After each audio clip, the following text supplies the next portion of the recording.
We did get healthier. Certainly, probably we're the healthiest we've been since probably the Missouri game, which is a great thing. And then we did, proud of the way that our guys responded. Last Saturday was nowhere near good enough, and just a really, really, really disappointing day for a lot of reasons. And you can look at it from a 30,000-foot view and understand kind of the why of what happened on Saturday, and thankfully it's all fixable, and we got a lot of great people in our program that care, and went right back to work on Sunday and preparing to be better this Saturday. So pleased with the way the week's gone, pleased with the way that we've gotten healthy, and looking forward to being out there on Saturday afternoon and competing again. Shane Beamer last night on Carolina Calls.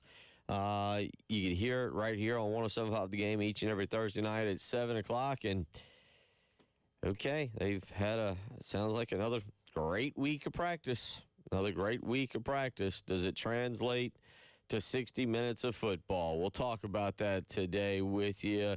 Welcome in Bill Gunner, Captain David Ayer. Tyler Head is going to make his way over from Firehouse Subs, and then he will arrive here around 12:45, 1 o'clock, and we'll cut it up with him and get his take and what more he's got to say after 3 hours of talking. But certainly we gear up for a game that, quite frankly, folks, when I looked at the and I don't know how many of y'all are kind of like me on this situation, when I looked at the schedule and talked with buddies that I had not seen in a long time, and we looked at football games to get together for. You looked at the flex time. You knew, hey, it was either going to be a 3:30 or a 7 o'clock, 7:45 game.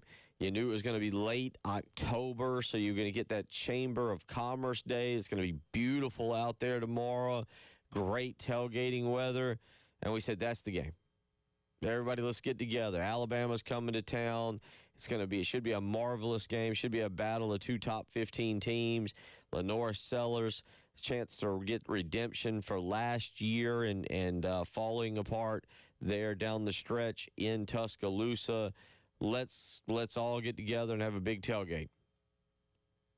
And that fell apart.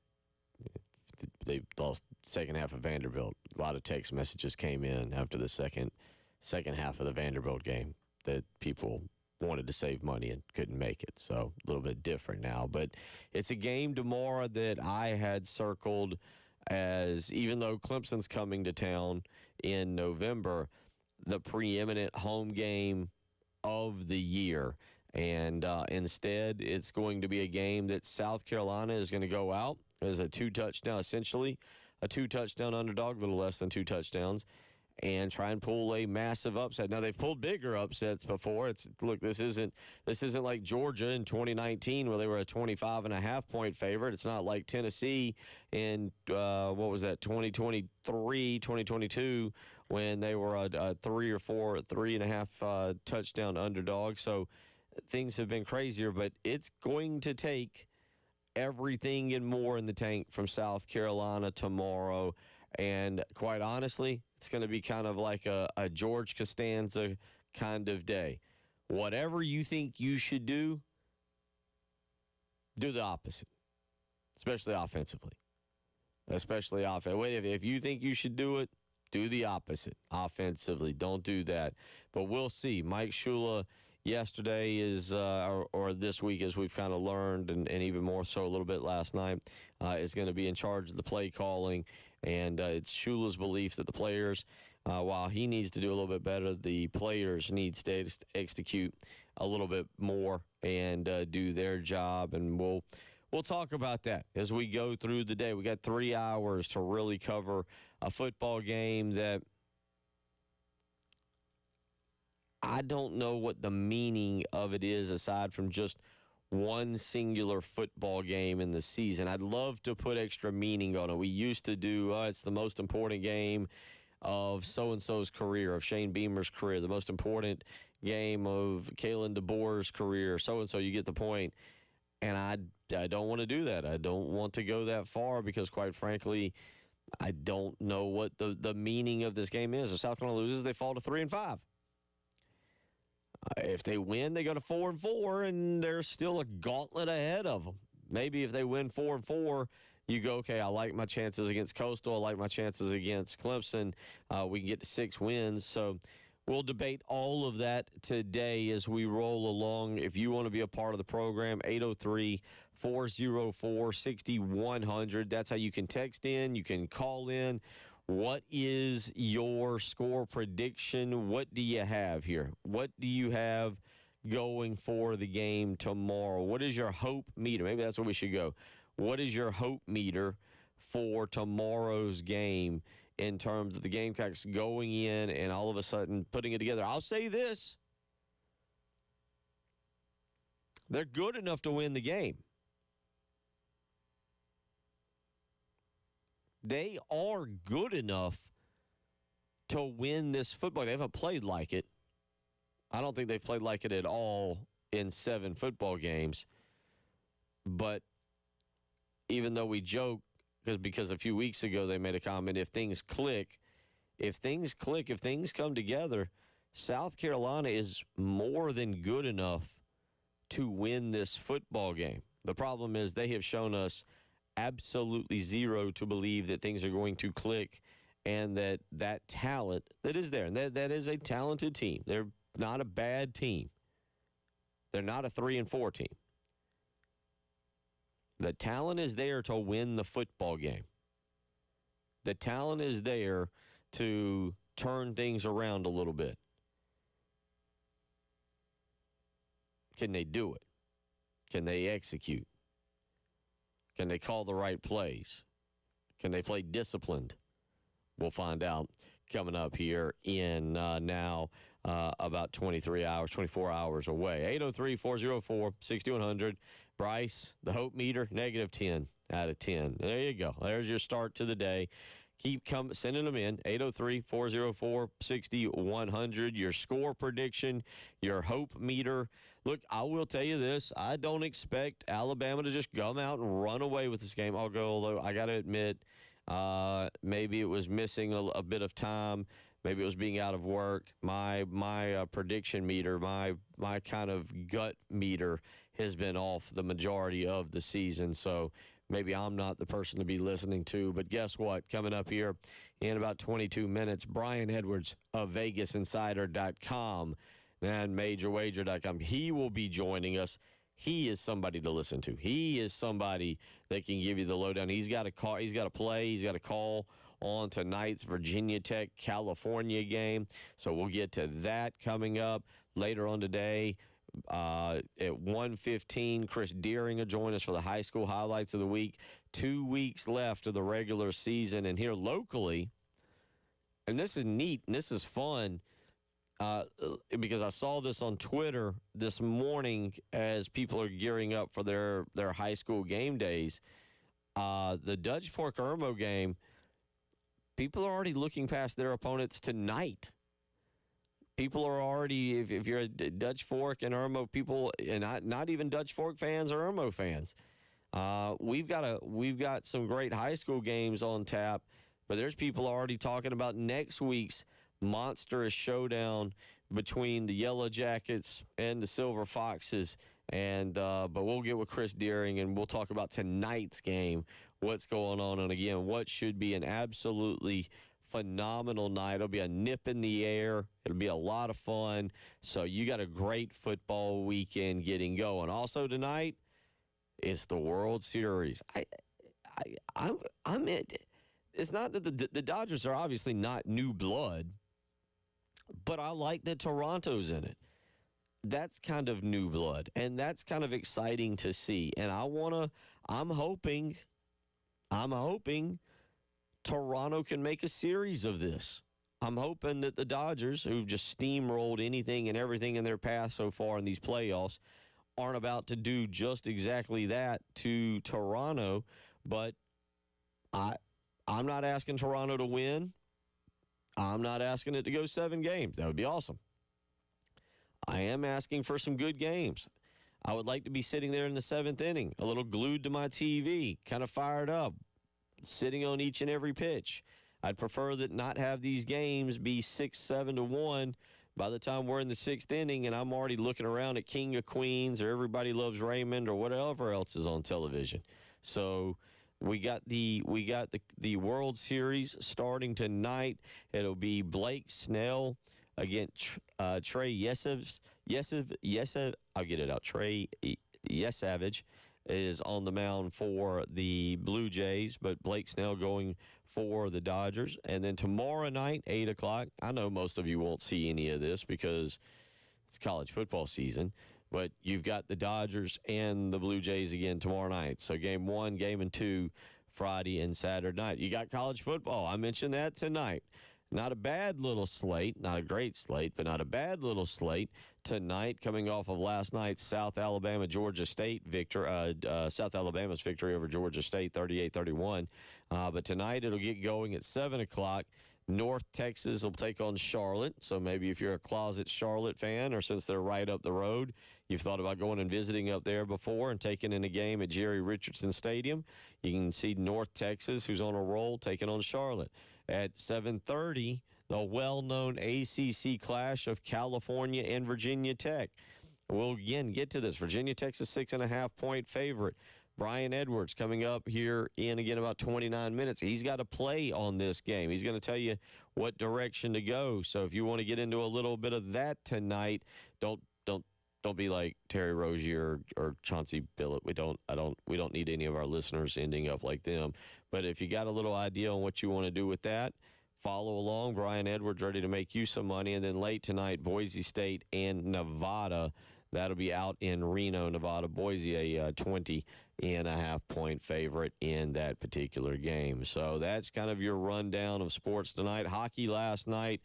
Couldn't help it. Got myself into those Canes and those Avalanche, but they weren't the Canes and the Avalanche. And I missed that. And I don't know if y'all caught this last night. It was the Whalers and the Nordiques. Whalers won 5-4, got out to a 4-1 lead. And if you haven't seen the highlights, you need to. And I know you might not be a hockey fan, maybe a casual fan. The sweaters, if you will, the kits, the uniforms for those of us, that's what we call them, phenomenal. It was a throwback game. I don't even remember it. Like, I'm not going to give you I'm a hockey aficionado, and I can tell you way back when. But it did get me thinking on this, and I'm going to throw another question at you. I'm just throwing stuff at you left and right here to open the show on a Friday because I'm in a good mood. What is the game you'd like to see with the true old school throwback uniforms for both teams? Both teams. And I thought about, like, one of them was the Expos and the old school Pirates uniforms. Those were pretty cool. You know, you can kind of go down your own path of what uniform. Both teams, because if you haven't seen it, the highlights, it was really cool. Again, it was the Hurricanes and the Avalanche, Colorado and Carolina, both. It could very well be a potential Stanley Cup preview. Both teams are phenomenal.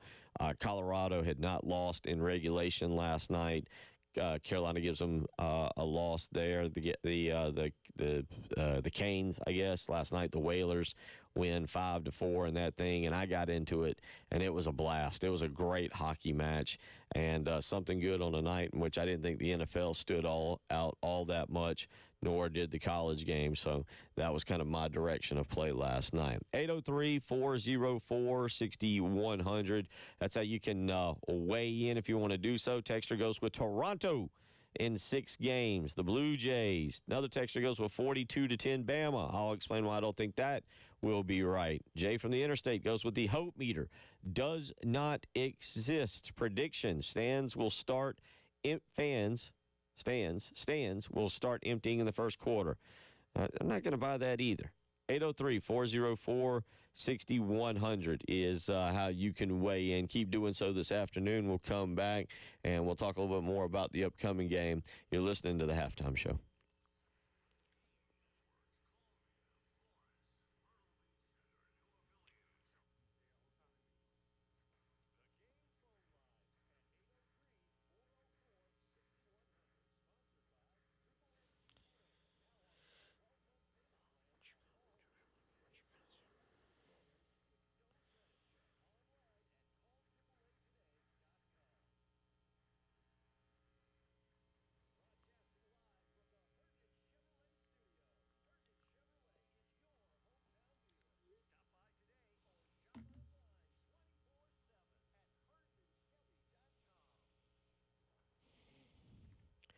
Bill Gunner for Old Timey Meat Market. It is Friday, Meat Friday. That means get by one of their 3 great locations, South Congaree, St. Andrews Road in Irma, or the Lexington store. You're definitely going to see me here after the show over there. I got to go pick up some stuff and find that great cut of meat or fish or pork or whatever you're looking for tonight's dinner. But then start thinking about tomorrow's tailgate. I mentioned it earlier.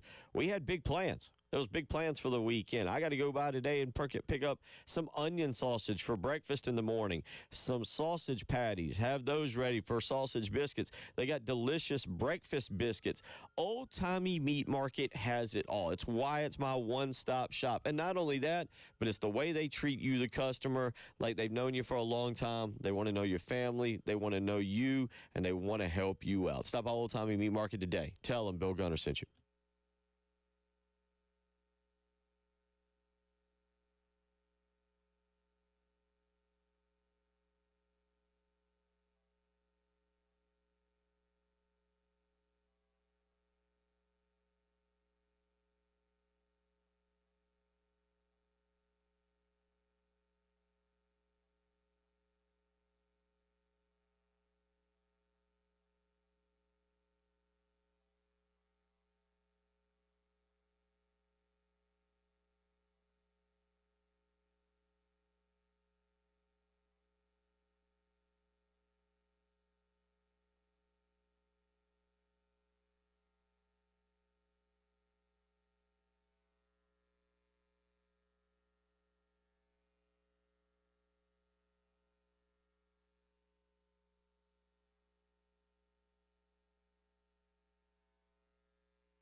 Yeah, I think for one, it starts with the people that you bring into your program, and we've got great young men in our program that care and are working really, really hard. They're invested, and it's important to them.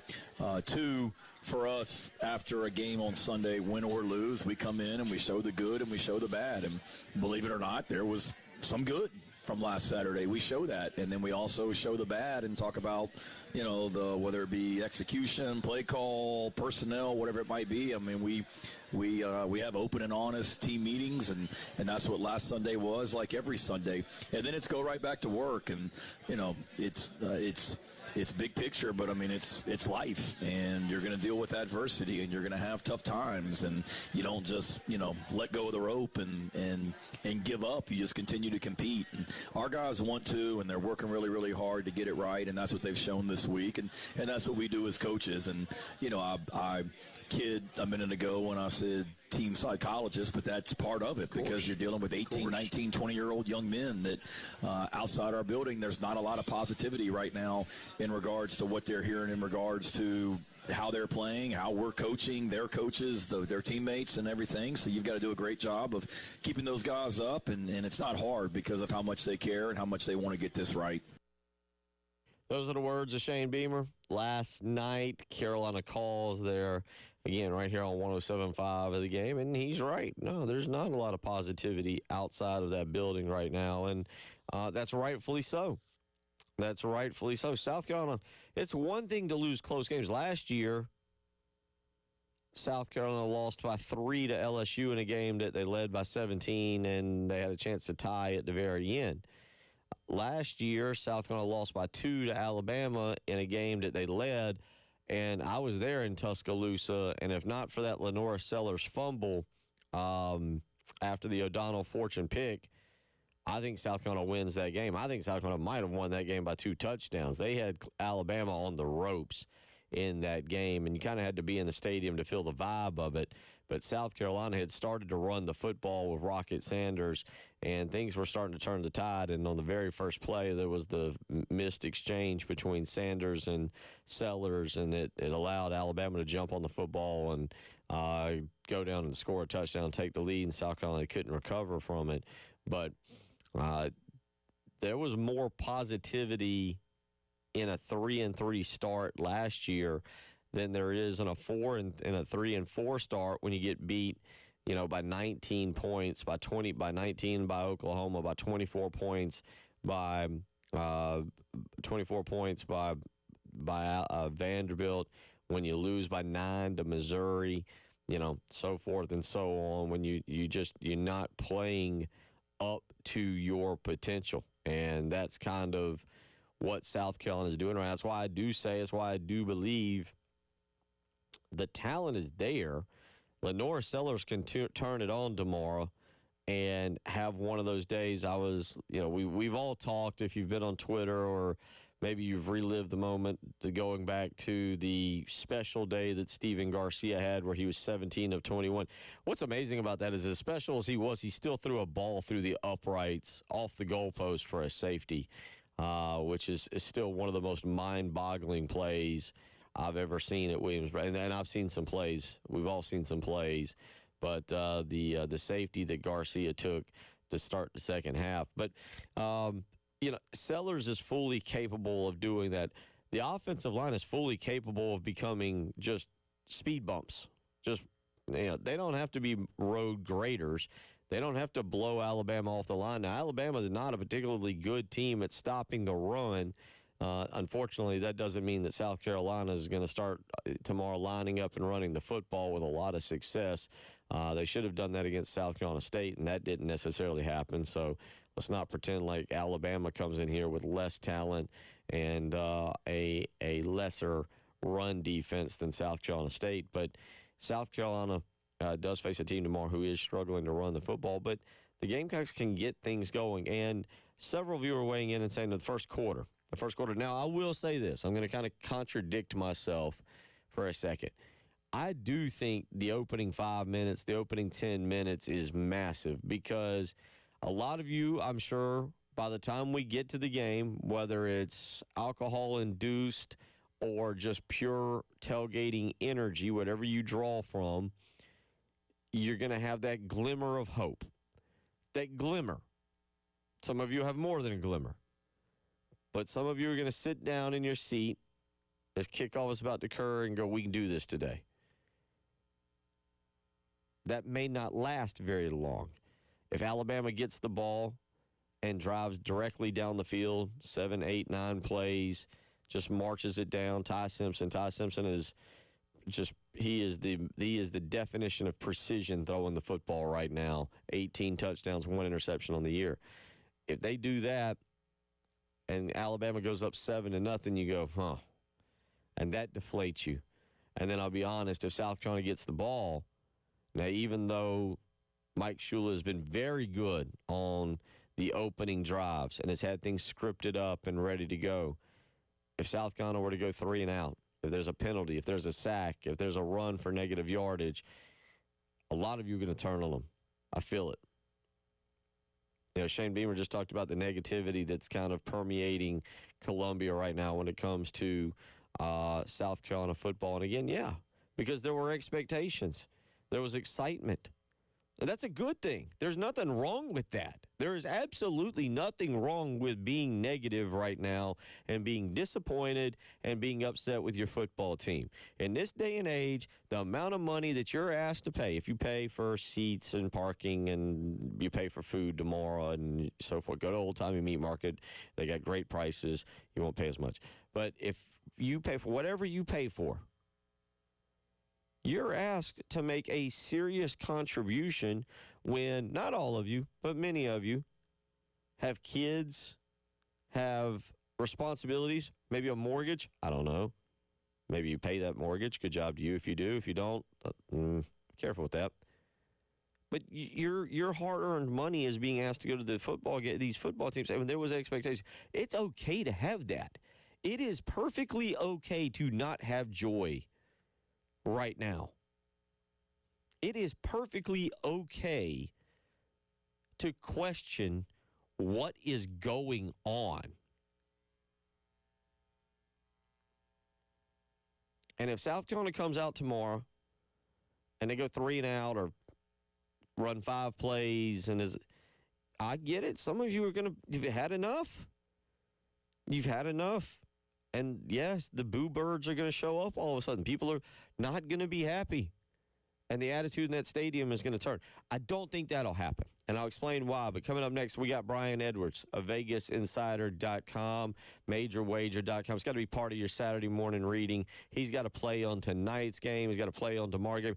There is a particular game out there that everybody is on. Everybody is on. Your grandmother, your aunt, your non-betting uncle, he's bet on it. There's one game. We'll get Brian's take on that because he's taking the same team.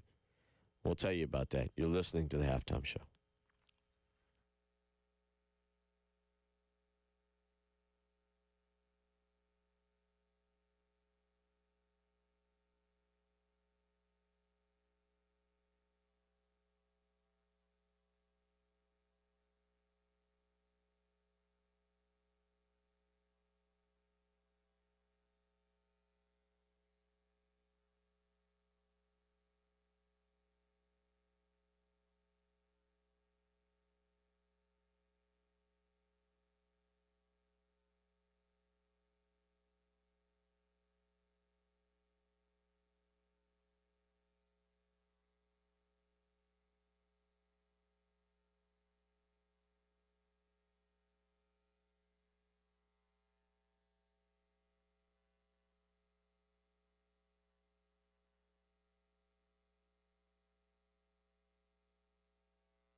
12:34 on a Friday, and that means Brian Edwards of VegasInsider.com and MajorWager.com for another big weekend of college and NFL football, and even a little UFC fighting. We'll get to all that. But, Brian, real quick, your national nightmare has come to a conclusion. Billy Napier is unemployed, and the Florida Gators will now beg, plead, steal, whatever it takes to get Lane Kiffin to Gainesville.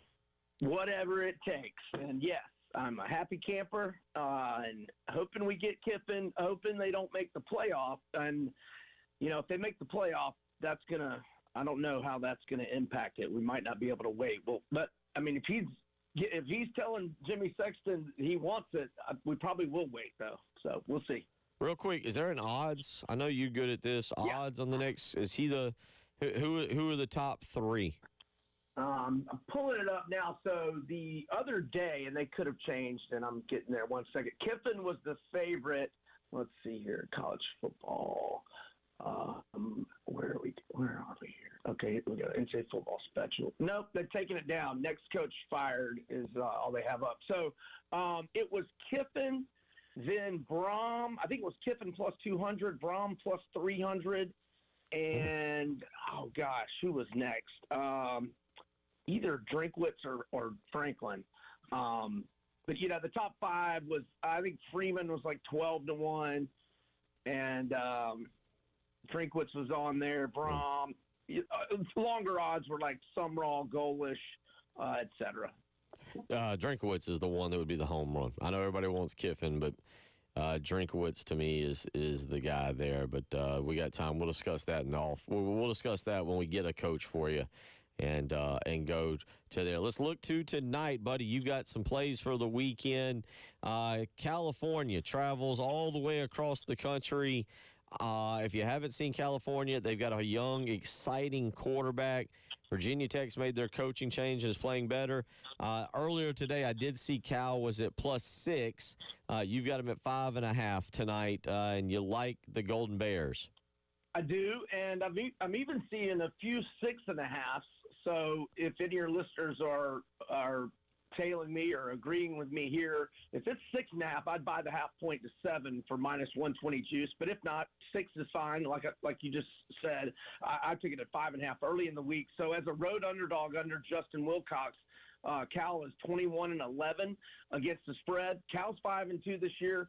Vatek is 2-5 straight up, 1-6 against the spread. They've been favored. 4 times. They're 1-3 straight up. 0-4 ATS. They've got a lamed up coaching staff that's checked out, looking for new jobs, and players that are checking out, making business decisions, and looking forward to the portal. Give me the underdog. Tomorrow, everybody I see is on Bobby Petrino in Arkansas. Arkansas will be home for the first time since the move to Petrino. They have scored against Tennessee. They have scored against Texas A&M. They've been competitive. Auburn can't score. The line is -1. Again, everybody I've seen is on the Razorbacks.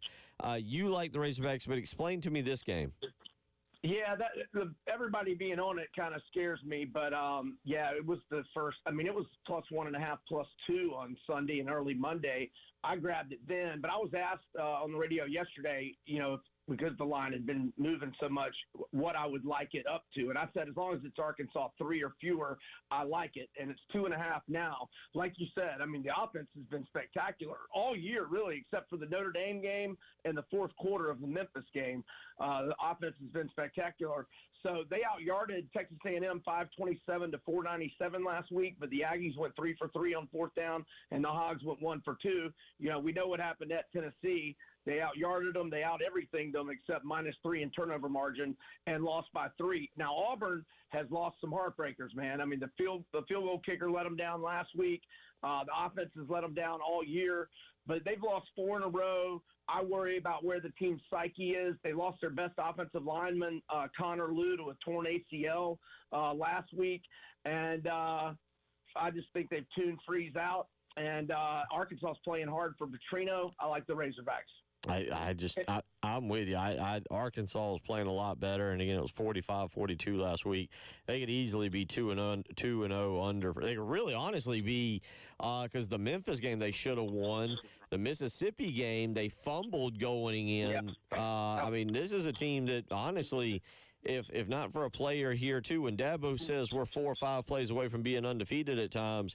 Sam Pittman and now Bobby Petrino legitimately could be like, hey, we're about 6 plays away from being, I think, 5-2 or 6-1, entirely different. Yeah. Really, Notre Dame's the only team that that outplayed them completely. And let me add, I'm also on some player props. I feel like we've mentioned these in the last week or two. So Arkansas running back Mike Washington, he has just been fantastic all season, and I'm going with his. Now, it's a rushing yards prop that's gone up. It's been in the mid to upper 50s all year, but the last 2 games, I know Petrino's called the plays all year, but since he's become the head coach and not have to answer to anybody, Washington's gotten his season high in carries the last 2 weeks, 19 and 16, and he's produced 131 and 147 rushing yards, and he had 71 on the first drive to give me over 59.5 last week. It's up now this week. It's in the 74.5 to 79.5 range, but as long as it's not north of 79.5, I like Mike Washington to go over, and I'll also take Kalen Green to go over 55.5 rushing yards.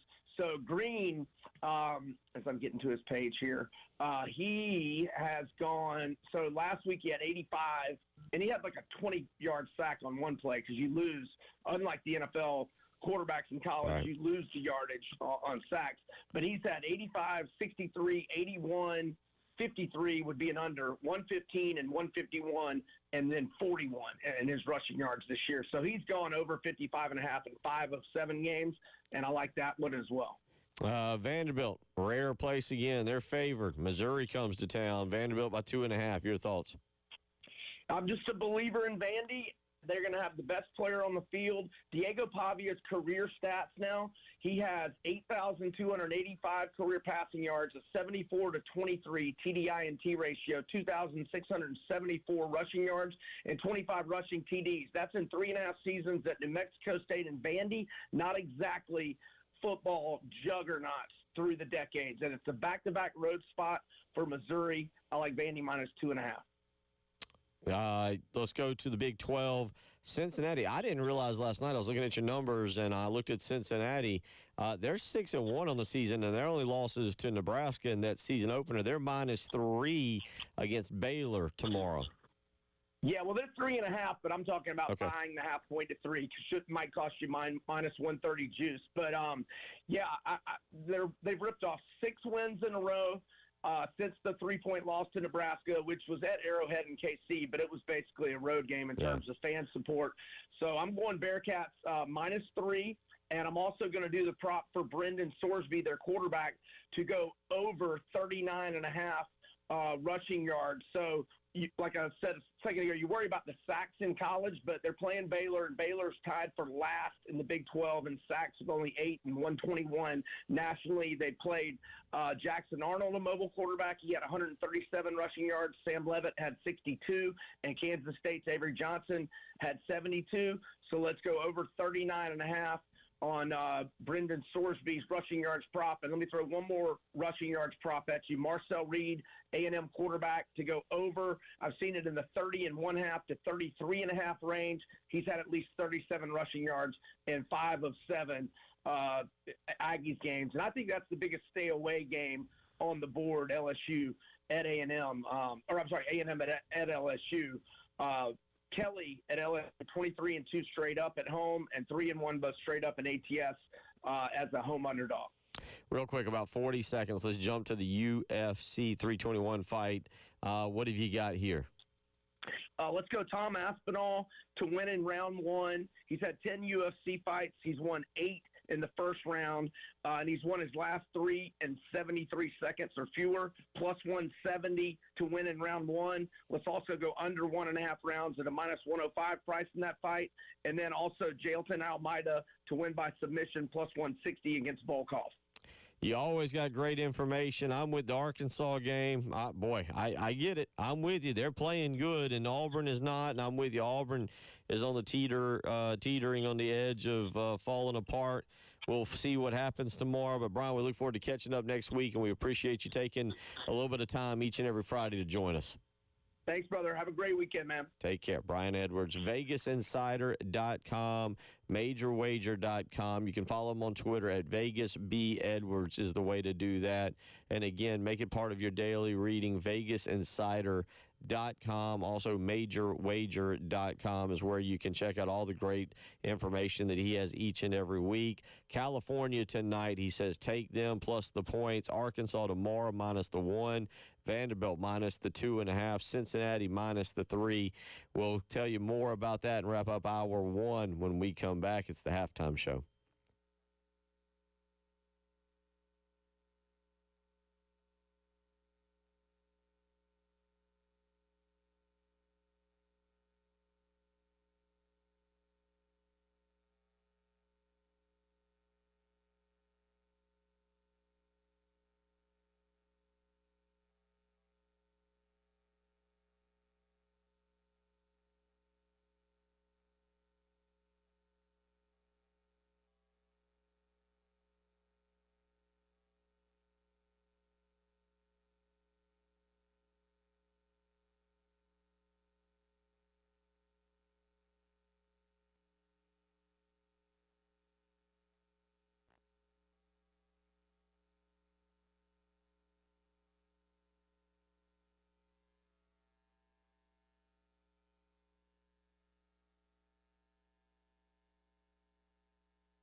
Wrapping up hour number 1 on a Friday, a football Friday. And thank you to Brian Edwards of VegasInsider.com, as always, for joining me and taking time to give his picks, which we'll see. We will see tonight. To reiterate his picks for tonight, he goes with California coming across the country to take on Virginia Tech. The Golden Bears up about +6, +6.5, depending on where you look at it, where you might want to get it. Brian Edwards said that if it's at 6.5, maybe go ahead and buy that hook, take it to 7, get it to that full touchdown. Arkansas and Auburn tomorrow, and we'll talk about this game. It's a crossroads game. It's a crossroads game. It's a crossroads game for Bobby Petrino, and it's a massive crossroad game for Hugh Freeze. Arkansas is playing really good. Auburn is a little snake bit right now. They're starting to find their quarterback, but Arkansas is favored by 1. But as I said, everybody and their mother, sister, auntie, uncle are all on Arkansas, and that line's not moving. Therefore, not real sure what to think about that. Vanderbilt -2.5 tomorrow against Missouri. Saw where J.C. Sherbert said all the pressure is on Vanderbilt. We'll get to that later on when we go our rundown. One game we did not get to with, because I don't know, degenerates out there or people that do this. He has Miami of Ohio -1.5 over Western Michigan, or 125 money line. I looked last night because I was curious. Maybe there's something that would scream out at me, be like, oh, okay. Yeah, I don't know what it was. Some insider information there about something that most of us may not know. That's an interesting one, especially with a line that's that tight. So yeah, something to keep an eye on. But yeah, great slate of college football going on this weekend. Good picks there by Brian Edwards, and excited to see it all unfold. Yeah, one other one, Cincinnati. Now it's funny, you get all these. And I like Brian. Brian runs VegasInsider.com. He runs MajorWager.com. That's what he does for a living. He likes Cincinnati tomorrow -3. He says buy the hook. They're 3.5. He says buy it down to 3. Cincinnati's 6-1. They lost essentially a road game to Nebraska. Yep. To start the season, but I'm looking up at one of our televisions, and I'm looking up at CBS Sports Network, and Brad Crawford, our good buddy, who joins us from time to time. Brad Crawford showing his face on air. And is right in the center screen, and they're going with Brad's plays of the week. Well, Brad goes with Missouri +2.5, but he also went with Baylor money line. It just goes to show you can pick and choose who you want to go with and follow. Who do you believe? Who do you trust? Yeah, also has Ole Miss covering that 5.5 on the road at Oklahoma. That's an interesting little line there, and obviously we saw Oklahoma last week. We'll see Ole Miss coming up next weekend. That should be a good game there. But look, Big 12's always wild and crazy, right? And I think Cincinnati, with that loss to Nebraska to start the year, which again, that was a non-conference loss, doesn't have any bearings on them. I think people have kind of overlooked them a lot, but they are still alive and well in the fight for the Big 12 title in a conference that may only get one bid in the college football playoff, and punching your ticket by winning that game in Dallas is how you get there. So those are the picks. You can follow those along the way for Brian Edwards tonight, starting this afternoon tonight with Virginia Tech and Cal. Again, he likes Cal, so go and check that out. One other thing tonight, a couple things today for South Carolina athletics. South Carolina baseball set to get some scrimmages going here. Paul Maneri's second team. They will start on Sunday, a 6-inning scrimmage, free to the public, open to the public if you want to go. 7 p.m., a little chilly there if you want to go get involved in that. But starting Sunday, Paul Maneri's baseball team will have a free open to the public scrimmage. You can go see what they look like. They'll also do that next week, Tuesday, Wednesday, Thursday, and Friday. So you can go to GamecocksOnline.com and check that out if you want to do that. Also tonight, Dawn Staley's team. All right, they take the court. Anderson, it's an exhibition game. really, if you're not there for the first 4 minutes, you're going to miss the whole thing. You'll just get to see a bunch of players. Anderson comes to town. The point spread, from what I understand, is minus 120 points. That's not the money line. That's the point spread. We'll get into college football. Hour 2 on the way.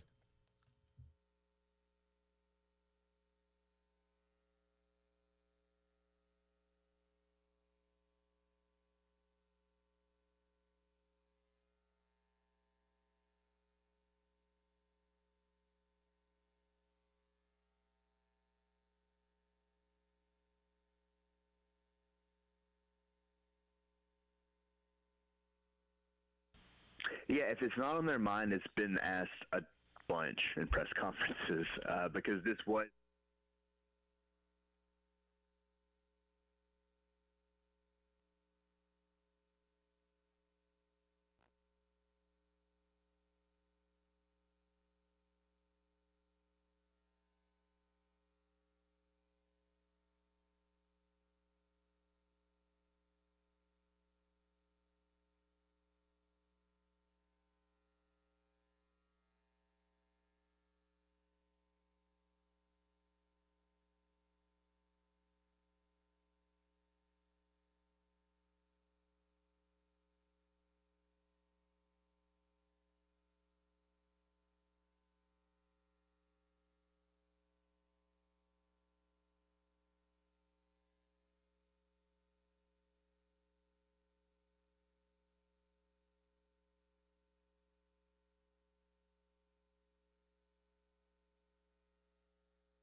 1 o'clock on a football Friday.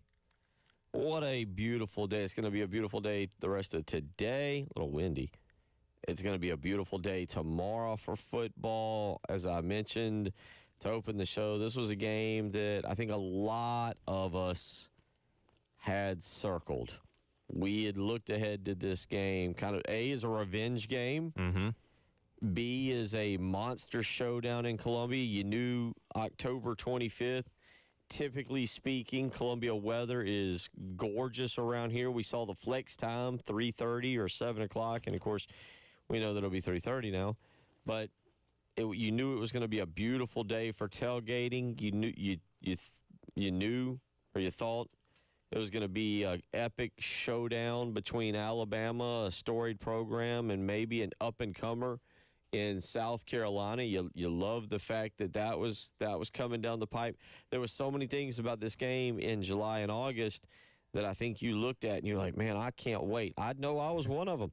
And I know that I was with a bunch of my friends, buddies from college. It's homecoming, whatever that means. I don't think homecoming means the same as it used to be. Sure. But it was, it's just one of those days where everybody was coming into town. And we were gonna have a blast. We're gonna have a blast, and we're gonna do some big cooking. What are you putting on the grill tomorrow? Or are you just picking up biscuits or something easy, fried chicken? But what are you putting on the grill? But it had that in August. It just had this feel. It had this just epic feel, and some of it I think dated back to 2010 when we were all here. And that was a 3:30 game. It was on CBS that particular day. And Vern was on the call, and Vern was on his A game. And it was just beautiful. And Marcus Lattimore's making guys miss. And Steven Garcia, aside from throwing the ball into the student section on one play, is playing lights out. The defense is smacking Greg McElroy around, and we're causing turnovers. And it's just a wild scene, and the field gets stormed, and Steve Spurrier, that might have been his, truthfully, while they get to the SEC title, that might have been his pinnacle moment there for South Carolina. That was the spark point of those next 3 11-win seasons. And obviously, you like you said, you go to the SEC title game that year, and like everybody, you lost to Cam Newton. No shame in that. But that was kind of the point everybody can get. I wasn't even here locally at the time, but I kind of knew that's where things really started rolling for the great Spurrier years that would last for the next 3 seasons after that. And I think, going back to your conversation about where we felt about this game back in August, I think there was a realistic expectation that South Carolina could have been the better team coming into this game. And yes, a lot of that is based off what we saw a year ago where South Carolina hit its stride in those final 6 games. And, Alabama couldn't seem to beat any kind of unranked team on the road, losing to teams like Vanderbilt, losing to teams like Oklahoma late in the season. It's like, oh, man, they're going to come in here. Carolina's going to be, I think, at worst, people thought maybe like a 5-2, right? You say, okay, you go on the road, you lose to Missouri.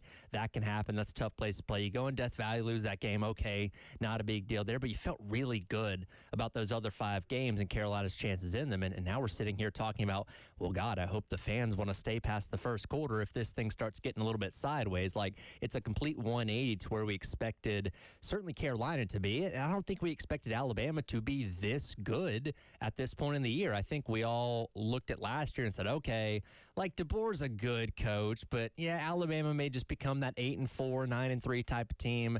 The era of them being the best, the standard of college football, that's over and done with. And now they look like quite literally the best team in the country. They have the second best odds to win the national championship right now, only behind Ohio State. That is the other thing about this is Alabama goes, I don't know how many of you sat and watched the Florida State game to open the season on that Saturday. There was no way I would have put Alabama into the category that they are now. They were ugly. They were undisciplined. There was no physicality in that game from them. They got shoved around. Florida State just basically took their soul and crushed it. And you just went, all right, Alabama's about to be a good football program, but they're not who they are or who they were anymore. And lo and behold, they show up here now on October 24th today, October 25th tomorrow, and you're right. Ty Simpson has 18 touchdowns to 1 interception. He looks unstoppable. The wide receivers look unstoppable. Jam Miller is back. Defense has some flaws. But Alabama, it just doesn't feel like, kind of like we didn't feel. We didn't see South Carolina evolving like this. We didn't see Alabama evolving like this. Now, I'm going to say it again. This doesn't mean that you throw your hands up and go, why play the game? This doesn't mean that you go, I don't know how we can win. South Carolina is a talented football team. There are talented players on that football team. They can win this game tomorrow. Now, the way they've played through the first 7 games doesn't give much hope or suggestion that they're going to do what's necessary to win the football game. But there are players there that can make plays. There are coaches there, some coaches, that can call ball plays defensively that can slow down Alabama. That's why I don't think everybody goes, well, first quarter. I think the defense keeps South Carolina in it. As they have all season. They have had the defense has flaws. They're going to make a mistake. They're going to give up a run. They're going to give up a pass. They're going to do something. But by and large, the defense wins and keeps you in the game until they finally just break down. And part of that this year is depth. They don't have the depth that they did. But South Carolina can win this football game tomorrow. I'm not picking them to win. As a matter of fact, I got them picked 28-10 to lose. But they can win this football game. But it requires South Carolina clicking on all cylinders. I know we've heard that before, and people didn't like that when they said just wait till it clicks. Yeah. It involves them getting it together, and they can do that. If I told you today I could look into the crystal ball and see what tomorrow holds, and I said, Lenore Sellers has the exact same type of game he's been having through the first 7 games of the regular season. You tell me, okay, well, South Carolina's going to lose that game, right? Like, say, if 16 can't be 16, then Carolina doesn't have a chance. But I say he goes out there and puts up forward the best performance we've ever seen out of him in a South Carolina uniform. You probably feel pretty confident saying, okay, maybe Carolina doesn't win the game, but it's sure as heck going to be a 4-quarter fight. You know what I mean? That's the thing. Get it to the final 8 minutes of the game. Get it to where you got the ball, they got the ball. Somebody's got to score, get a first down. If you get it to that, you put some pressure on Alabama. And I'll say this again, and then this is kind of hope against hope, and it's not an excuse, but I really question where Alabama is. We taught this is tomorrow is the definition of SEC football. And by that I mean we claim, our claim to fame in this conference is, and we've told Clemson this for years, oh yeah, you're good. You can't go on the week to week to week to week gauntlet that you have to go through the SEC. Oh yeah. You get a one tough game? Oh, maybe you get a second? I got you. Fine. Go on the gauntlet that is the SEC and then see how you come out and how you feel. And Alabama tomorrow is going to come off, is finally playing a non-ranked team. Great job. But they're coming off games against Georgia, in which they go on the road and win. They're coming off games against Vanderbilt, in which they go home and stave off the Commodores, a pesky team. They go on the road and knock off Missouri, and in a very good game there in Columbia. They go back home last week, and they take down Tennessee. Yep. Supposedly, now South Carolina's had a little bit of a gauntlet too, but they did have the bye before LSU. This is where the SEC bites you in the rear end. The gauntlet, the week-to-week games that get you. And where is Alabama at mentally? And look, we've talked about this week, and maybe part of me thought, hey, it's just us bringing that up because we're trying to gleam onto some semblance of hope for South Carolina's chances. But this week I've listened to both Greg McElroy and Josh Pate bring up the exact same thing. Again, McElroy was the quarterback of that Alabama team that came in here and lost back in 2010, where they bring up the point like, hey, as good as Alabama is, they've been through a meat grinder these past 4 games. And I know the score looks a little one-sided. When you look at last week's game, 37-20, that was still a four-quarter game where they couldn't really let their foot off the gas at any point. Played close games against Vanderbilt up until the last minute there. Played close games against Missouri. Played a close game against Georgia for the four quarters of that one. So they've been on edge and fighting through the past, 20 or 32 quarters of, or 16 quarters of play in these last four games. So they haven't really had a break. And you look at their schedule, they have an off week next week. They got two more ranked teams after that. There is so much, very much a thing about let down, look ahead. We say, okay, get through this game, get to the bye, get ourselves healthy, and then go take on LSU, then go take on Oklahoma. Like, they might come out there tomorrow, be sleepy, be a little bit slow, play there, as I've said this week, C-plus level game, which is still good, but that gives South Carolina a better chance. Here's what we're going to do. If you're going to send in a text, I'm going to hold you accountable for most of it. We got a text in here, so now we're going to have a wager. Okay. Okay? Sure. We're going to have a wager. I've got an anonymous text, but don't worry, I've got your phone number now. Your phone number's mine. I got it. Texter says we will lose to Alabama tomorrow 53-7. By the way, I'd love to know how they get to 53. There's going to be a safety in there somewhere, right? Well, unfortunately, South Carolina seems to have no problem giving those up. Yeah. He says, he or she, don't compare this to us playing Tennessee a few years ago. It took forever for our offensive line, to figure out what the playbook was. Once we did, it was fine. The offensive coordinator's an idiot. Doesn't matter. The talent on our team is better than the record. All right, I tell you what, you're on. 53-7. If Alabama doesn't cover 45 tomorrow, you have to stand outside our studio from 12 to 3 and hold up a sign that says you don't know football. Now, I'm not calling South Carolina to win, but if you want to put that text out, 53-7, and he might be right on the 7. I'm not arguing with him on the 7, by the way. It's the 53. That might be the problem. You put that text out. I got your number now. And I'm going to look it up. I'm going to get your name next. 53-7. All right. You got to stand. Now, if you beat me, I'll do something similar. You tell me what to do. I'll stand outside and say, I'll hold up a sign and say I'm an idiot, or, I'll match you. Yeah. I'll match you. I won't just make you. You're not going to. So you're on. That is in. You've put that in. 45 points is, am I right on that?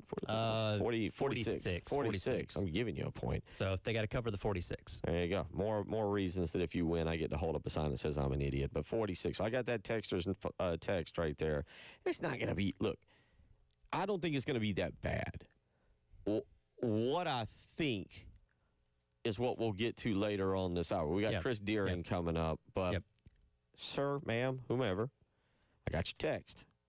You're on the hook for it now. 803-404-6100. You're listening to the Halftime Show.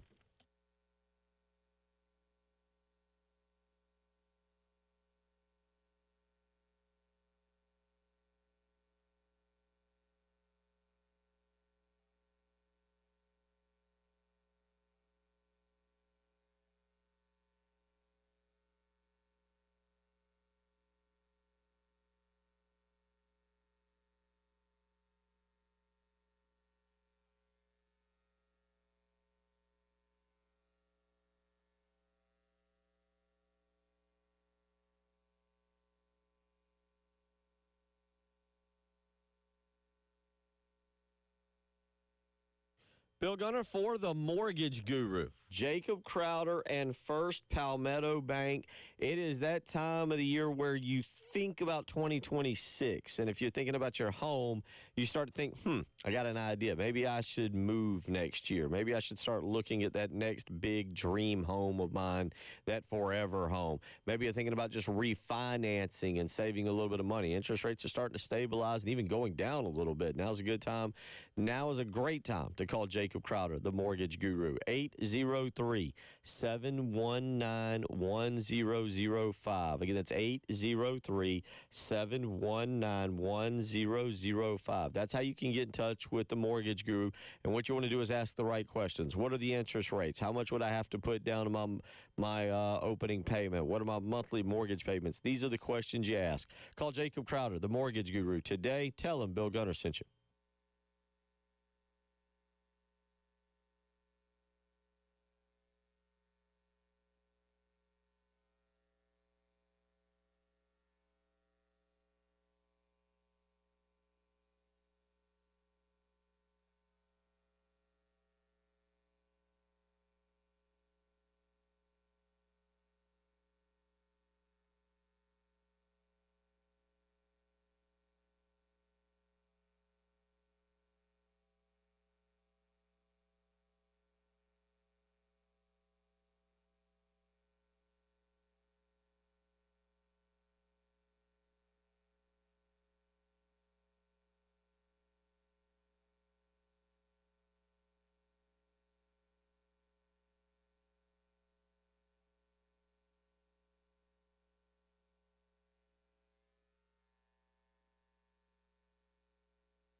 Not only is he the absolute best in the business at covering high school sports in the state of South Carolina, he is one of the best in the business at conjuring up great weather on a Friday night. Chris Deering, Berkeley standout, alumnus, Hall of Famer, joining us now to talk about tonight's games for the high school slate across the state. How you doing, young man? Man, if it was any better, Bill, it would be illegal. I think I'm walking up 18 at Charwood. Oh dear. It's been a great morning. Gonna finish this tournament off and then go to see high school football tonight. That is you are living the life. I am. When I grow up, I want to be just like you. That is living the life. As I'm stuck here in the studio with 2 of the 3 shades pulled down. All right, let's look at tonight. First off, I kind of joked real quick. Let's not spend much time on this because we got a lot of other games to get to. But I've already seen it this week. We got to get through one more week, and then this Dutch Fork Irmo clash next Friday that we'll discuss. Man, people are already geared up for that, baby. Oh, if you look on social media and some of the message boards for high school athletics, people are already talking about that game. And last year it was built up to be. I expect it to be the same this year. And we got to get through one more week, and we get Dutch Fork and Irmo probably for a region title if they both take care of business tonight. And that's what it's all about. And 2 schools probably 7-8 miles apart that don't really like each other. So we'll see how that all pans out next week. Well, let's look at both of their games real quick tonight. Dutch Fork has got to get by River Bluff. They travel to the Bluff. Irmo has to head to Chapin. Chapin's having just a very, very rough year. Quickly, thoughts on these games? Yeah, Irmo at Chapin, you got to think, Chapin's hadn't won a game yet this year. They've really struggled with skill position people, and I think that's sort of what you've seen this year from them. So you got to favor Irmo in that one, and then Dutch Fork gets River Bluff on the road. Maybe a little bit more of a challenge, but again, I'm betting against either one of those teams tonight going into the big showdown next week. Let's take a look in that same region, White Knoll, Lexington, and the winner of that, basically playing for 3rd place behind Irmo and Dutch Fork. Yeah, and right now what everybody's playing for is seeding in the playoffs, and 3rd place in that region probably gets a home playoff game to start things off, and that's what they're looking for. So I think the winner of this game tonight will get a home playoff game. It's all based on region finish, RPI, a lot of things factor into the decisions now. But I think the winner of this game will definitely get a home game in 2 weeks. Keep it right here in the Midlands a little bit. Batesburg, Leesville, and Pillion. Of course, the big news here, as you've got set, is that Madre Wooden needs 205 yards to set the school all-time rushing record, and they'll need a win to keep pace. Yeah, I'm going to talk about Madre Wooden a little bit. He's been a three-year starter, a 4-year player for that Batesburg-Leesville team. And he started off this year really slow. The first 3 games of the year was not typical of what he's done throughout his career. But the last 5 games, he's gone over 200 yards every week. And he's put this team on their back. They did lose to Strong Thurman during that stretch. So that's going to be, they got to have some help in the region finish. But he's played really well here down the last 5 games, and I told somebody I watched Madre Wooden last year. I've not gotten to see him in person yet this year, but he's a big back. He's a bruiser. He makes people, they don't want to tackle him. So it's a little difficult to tackle a big back like that over and over and over. And, he's playing a Pillion team that started out really good. They've struggled a little bit offensively here as of late. But I like Madre Wooden. The one thing, he didn't make any All-Star games. He didn't make the Shrine Bowl. He didn't make the North-South game. And that left a lot of people scratching their head because he's done it over his career. But I think he's put a chip on his shoulder, and he's been really good these last 5 weeks. Again, talking high school football with Chris Deering here on the AAA Indiana phone lines. Mentioned Strawn Thurman there a second ago. They're taking on Saluda, trying to stay ahead of both them and Batesburg-Leesville by a game. Yeah, Saluda can make things really interesting tonight. Going into last week, we thought this game tonight would be for the region title, but Saluda slipped up last week against 96. But they can really cause a three-way tie if they can win this game tonight, and they're really good. It was a fluke from what I was told, it was a fluke 2-point conversion at the end that cost them last week. And this is a game I almost picked this game to go to tonight. It was on my radar, but I picked a different one. But I think that's gonna be a really good game over in Johnston, South Carolina. Small town football, and Bill talked about it early. The weather and everything's gonna be perfect tonight, so it's gonna be a good atmosphere over there at Strong Thurman. You mentioned small town football, and you always get some really good games across the state. But let's go down to the lower state for a second. James Island and Ashley Ridge. Now, let me think. Yes, you got it. We got the notes in here. Ashley Ridge last week. I don't know where you rank this on upsets. Not only just the fact that they beat Summerville, but they beat Summerville 42-19. Yeah, it was not close, and I'm not surprised that Ashley Ridge won that game, but just the margin of victory and the way they took control of that game early. Ryan Campbell has been one of the best backs in the state all season long, and he had a showcase game last week. He went over 200 yards. He had 4 touchdowns. So, again, a surprise that Ashley Ridge beat Summerville the way they did, but now they have a chance to beat James Island tonight, and if they win this game, they're in the driver's seat to win that region. And if James Island wins, you throw it into a 3-way contest between Ashley Ridge, James Island, and Summerville. So that's a good game on any aspects of the high school landscape this week. And that's what I'm going to be watching from the game I go to tonight. Speaking of a 3-way tie atop the standings, let's go down to Region 2 and 5A.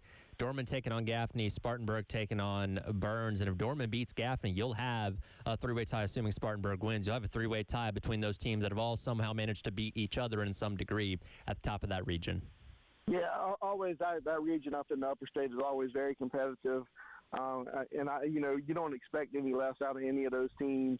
So that will be a good one. Both of those games, Spartanburg, Burns, Dorman, Gaffney, is going to be really fun to watch tonight. And I've heard a lot of people from Gaffney chirping on the message boards. They don't think they're getting the respect they deserve, but they will get it tonight if they can beat Dorman. Let's go to kind of here in the Midlands. Ridgeview 6-2 on the season. Sumter 7-1. This is a game for the region title, and I think a lot of people maybe didn't have this one circled on their calendar before the season, but this is the way it's panned out. And, this is a game that I'm really interested to see how it pans out. Sumter's really good rushing the football. They're over 3,000 yards rushing on the season. Franklin Richardson, their quarterback, he's at he's at 1,300 yards, 1,400 yards, and about 20 touchdowns on the ground. Cleveland Pickney, a backup running back, went for over 200 yards last week. Reggie Shannon, another good running back, he was hurt last week, so he might be back this week. Against a Ridgeview defense that, outside of the games against Dutch Fork and Northwestern, have been really, really good. And, they got a shutout last week. So it'll be interesting to see. It's over at Memorial Stadium in Sumter, and for people who haven't been to that stadium, it's one of those stadiums down in a valley. And you get down in that valley, and, things are tough. Sumter's always good. So that's a game, again, that was a game on my radar again tonight about going to, but I'm going to watch that one from a distance and see how it pans out. Chris, go make a birdie or do something important out there on number 18. Sounds like the wind is picking up a little bit on you. So go do that. Get home for a minute, rest up, and then fun night of high school football. And next week is the final week of the regular season, correct? Correct. Yeah, the next week is the final season, and we have some brackets next Saturday morning to talk about and dissect. Good. And we might even know some things going into next Friday before things change. And next Friday is Halloween, so a lot of games will be played on Thursday next week. Oh, okay. All right. Yeah, don't want make sure we want the kids out there trick or treating. Don't want them playing football. Wouldn't want to have that. Well, good luck to everybody tonight. Good luck to you, buddy. Hit them well as you wrap up the round out there at Charwood. Say hello to Rock for us. Say hello to Daniel. Tell them we miss them, and we look forward to catching up with you next week. All right, sounds good. Y'all have a great weekend. Take care. Take care. What a Friday. Charwood Golf Club. You can get out there and have a great time with Rock and Daniel and that great course. And it's always a lot of fun. I hate that I missed the 107.5 The Game Golf Tournament back in August, but Charwood, always a great time. But thank you to Chris Deering. A lot of great games. Didn't mention South Florence, 7-1 tonight, taking on Lower Richland here in town, 6-3. That can be a really good one. Down on the Grand Strand, 6-2 Myrtle Beach, 7-1 Carolina Forest. So a lot of great games tonight. And good luck. Again, good luck to the administrators. Good luck to the cheerleaders, the band members, the football players, the coaches' wives or spouses. Good luck to everybody. We'll come back. We'll get back into South Carolina and Alabama and start to look ahead to the big picture of tomorrow's football slate. You're listening to the Halftime Show.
Not in the immediate aftermath, no. I think we kind of went into this season expecting this because all of the talk at Tuscaloosa was so positive. It was so different from last year. And then the first game, it was kind of shocking. Not that they lost or anything like that. It was the way that some of the players were out there just playing. Like we saw some jogging. We saw just some players being lackadaisical. There were a lot of errors, whether it was drop passes, missed tackles, the pass protection was poor. There was so many things that you left that game kind of scratching your head because it was some of Alabama's best players. It was guys that played really, really well last year, and they just didn't against Florida State. They quickly turned it around, and I know that they played ULM the next week, and that was maybe needed. But since, they've just been kind of rolling downhill and getting better and better. And you said it with Ty Simpson. I think with him, by no means is he the reason that they lost that Florida State game, but he's made better choices in decisions. He's been accurate with the ball. I think the next week he didn't throw it in completion. He's just kind of been the catalyst for that offense. And defensively, they've maybe given up some yards and some plays on the first couple of drives, but they really locked in and adjusted well throughout games. They've been able to turn teams over, which was something that they did well last year. So they have looked more like what we expected here of late. I still don't know if we expected them to be looking like one of the best teams in the country. And again, like you said, like a guy having a guy that's at the top of the Heisman Trophy race. But here we are, and this team looks completely different. It's been maybe a complete 180 since that Week 1 loss in Tallahassee. Those are the words of Charlie Potter from Bama Online yesterday. Yeah, he was on yesterday on the GC Hour with us. So you can do that. Hey, reminder, get out tomorrow for our pregame show, 10:30, starting over at Jay's Corner, 1015 Rosewood Drive. Go hang out with Tyler and Terry as they will get your morning started. Go get yourself like a mimosa, maybe a Bloody Mary. It's some Captain Crunch chicken tenders, too. Those are pretty good. Captain Crunch. Do they have waffles? I don't know if they have waffles. I have to double check on that. Okay, yeah, go by there and get the day started. Watch some of the noon games and hang out with them. And if you have time, swing by. I got a good buddy of mine, Herbie Jeffcoat, will be playing at Gamecock Park from 11 to 3 tomorrow, playing a little music. So as you head by the stadium, you can go catch out Herbie Jeffcoat and his group playing tomorrow from 11 to 3. So a lot going on around the stadium prior. But again, hang out with Tyler and Terry starting at 10:30 a.m. Gamecock Game Day live from Jay's Corner, 1015 Rosewood Drive. You heard him mention the Captain Crunch chicken tenders. I've had those before. Very good. And, fan. Okay. But a good little neat spot to kind of get geared up for the game tomorrow. And get yourself, what's the word we're looking for here? You're going to need, you might need liquid encouragement to. There's a vibe about this game. Tyler and I were talking about it off air. Get yourself in the right state of mind, whatever that means for you. That can mean a lot of different things. If you need to have some of that liquid encouragement to help you feel loose and ready for what's ever going to happen, that's fine. If you need to just spend time with family and friends tailgating to put yourself in a good, happy place going into the stadium, that's fine. Whatever it takes for you to go in there with the best possible thoughts on your mind for whatever's going to take place, that's where you need to get. However you get there is up to you.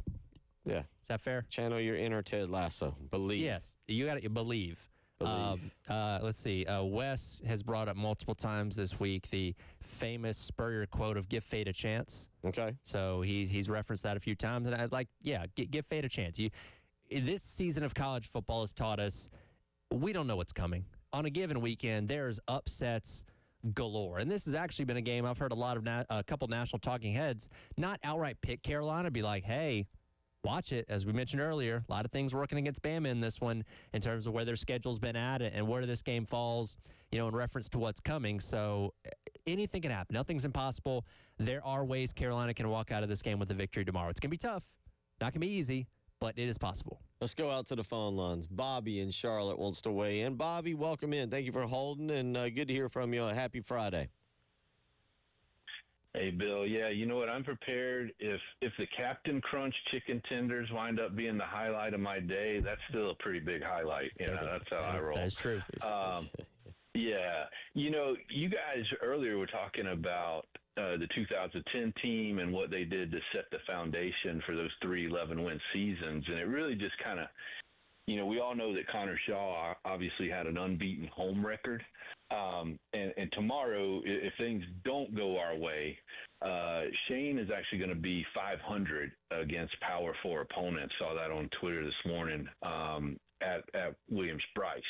But it just goes to show you that, man, you can talk about coaches, we can talk about the fans and doing their part, but, man, when you got a bunch of Jadeveon Clowneys and Connor Shaws and Alshon Jeffries out there on the field, man, that really does the heavy lifting for your program, and those guys were just such a special group.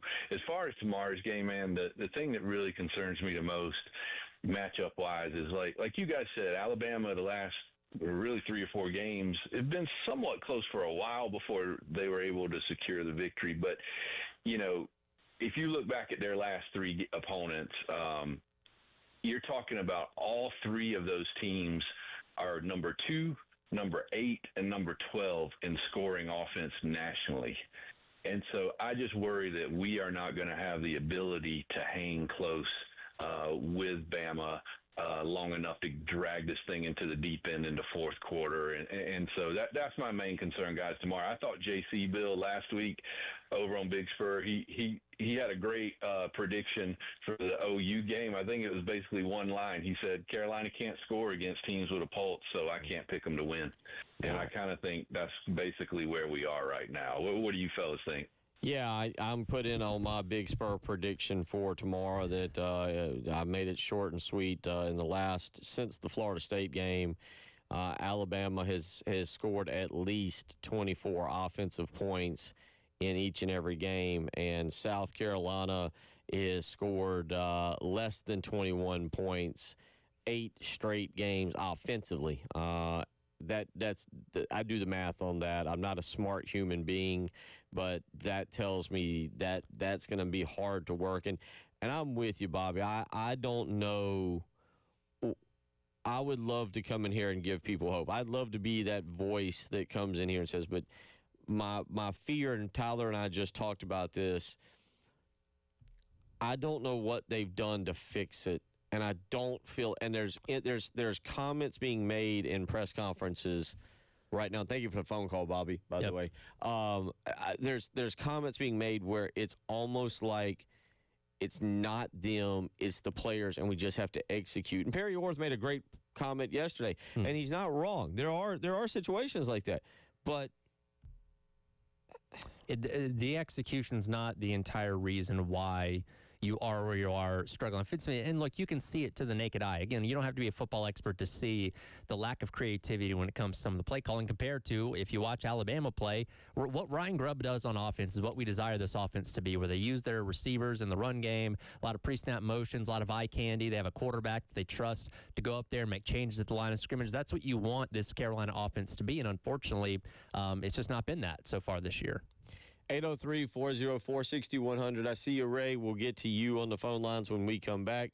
You're listening to the Halftime Show.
1:49 on a Friday.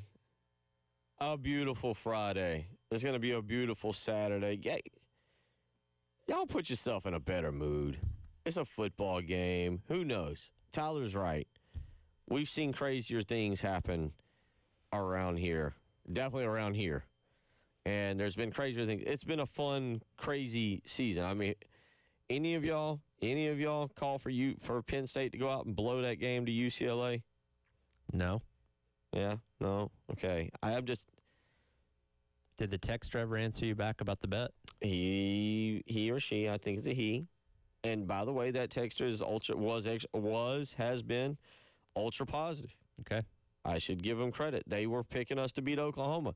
They were thrilled with that texter earlier. That texter was ultra positive and talked about the Sean Elliott change. So I give that texter credit. Okay. They were all on it, but we're gonna hold you to a 46-point beating. What they saw last week flipped some kind of switch in them is what you're telling me. I understand. Listen. I get it. Last week was hard to stomach. It was really hard to stomach. It's really hard to stomach when it's the same thing over and over and over and over and over again. And I do truly get that. Tomorrow's going to be beautiful. Tomorrow's a day for friendship and family and faith and football, and you get out and you enjoy it. Stay at the game as long as you can. Leave your expectations at the door. When you walk through the gates, you scan your ticket, whatever your thoughts and perceptions have been this entire week, just leave them out there at the fairgrounds in your parking spot, tailgating spot, or whatever, and witness whatever unfolds. And whatever unfolds, we'll react to that on Monday and go from there. But for at least the 3 to 3.5 hours that you're inside Williams-Brice Stadium, just let what happens. You know what? Take my approach real quick, and Ray, I'll get to you in just a second. In 2005, South Carolina travels to Auburn. Okay, I don't know if people remember this. People should remember this game. It was very ugly. South Carolina travels to Auburn. They'd already been the Kenny Irons game. No. This is what we all refer to as the Antonio Hefner. Okay, game. All right. South Carolina travels to Auburn. They'd already been blown out by Alabama, 34-7. And so we tailgate. We're tailgating before the game. And before the game, as we're driving with me and two of my buddies and the woman I was with at the time, we go over and we on the way over, we know it's going to be bad because we're playing our second or third string quarterback. We know it's going to be bad. But Steve Spurrier's the coach. Yeah. And I know that's a difference for tomorrow. But we got no faith. Just, we're out there. We're like, all right, this is nice. Let's check out Auburn. We're going to hang out. So we start tailgating. And I will admit, this is college. This is 2005. This is the end of my college career. So, yes, there was beverages consumed and food and excitement and everything was going on. All right. So, liquid encouragement. Sure. All right. But as the day starts, and South Carolina was playing Auburn that night, and I got by the time we arrive in Park, I'm just like, we're just here to have a good time. Don't worry about it. And as I have a couple beverages, I feel better. And then Alabama played, I don't know if you remember this, Alabama played Florida that day, and Alabama, annihilated Florida in the 3:30 CBS game. And I was like, well, maybe Alabama's just, really good. We're learning. It's our first year under Spurrier. Mike Shula's Alabama, by the way. You might be right on that, actually. He was the last coach before Saban. Okay, yeah, okay. Just wanted to throw that out there. They annihilated Florida that day, and so you go, huh?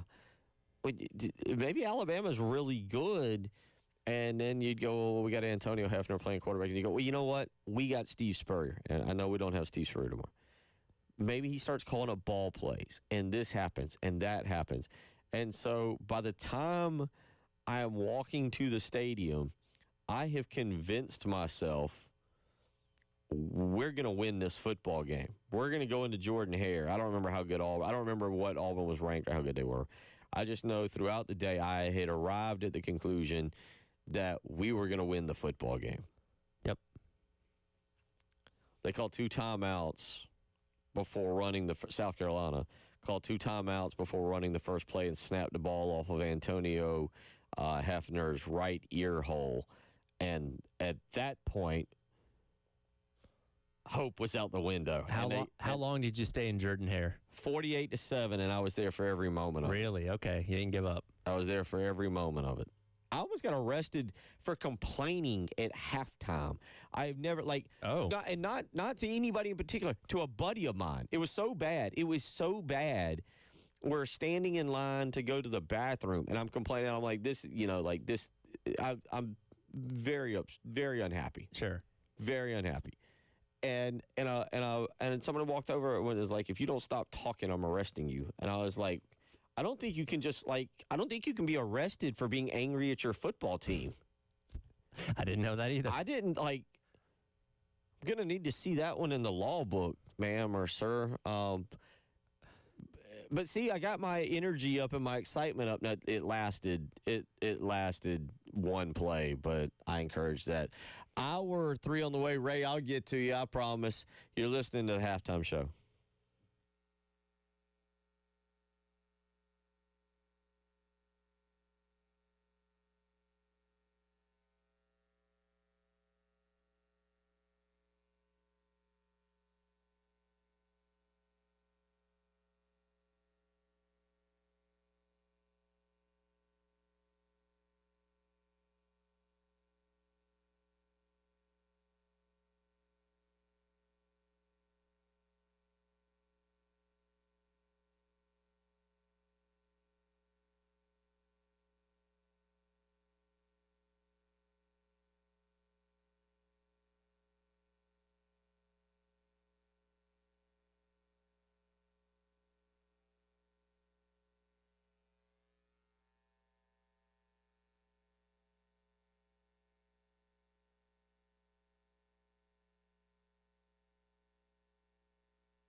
2 o'clock.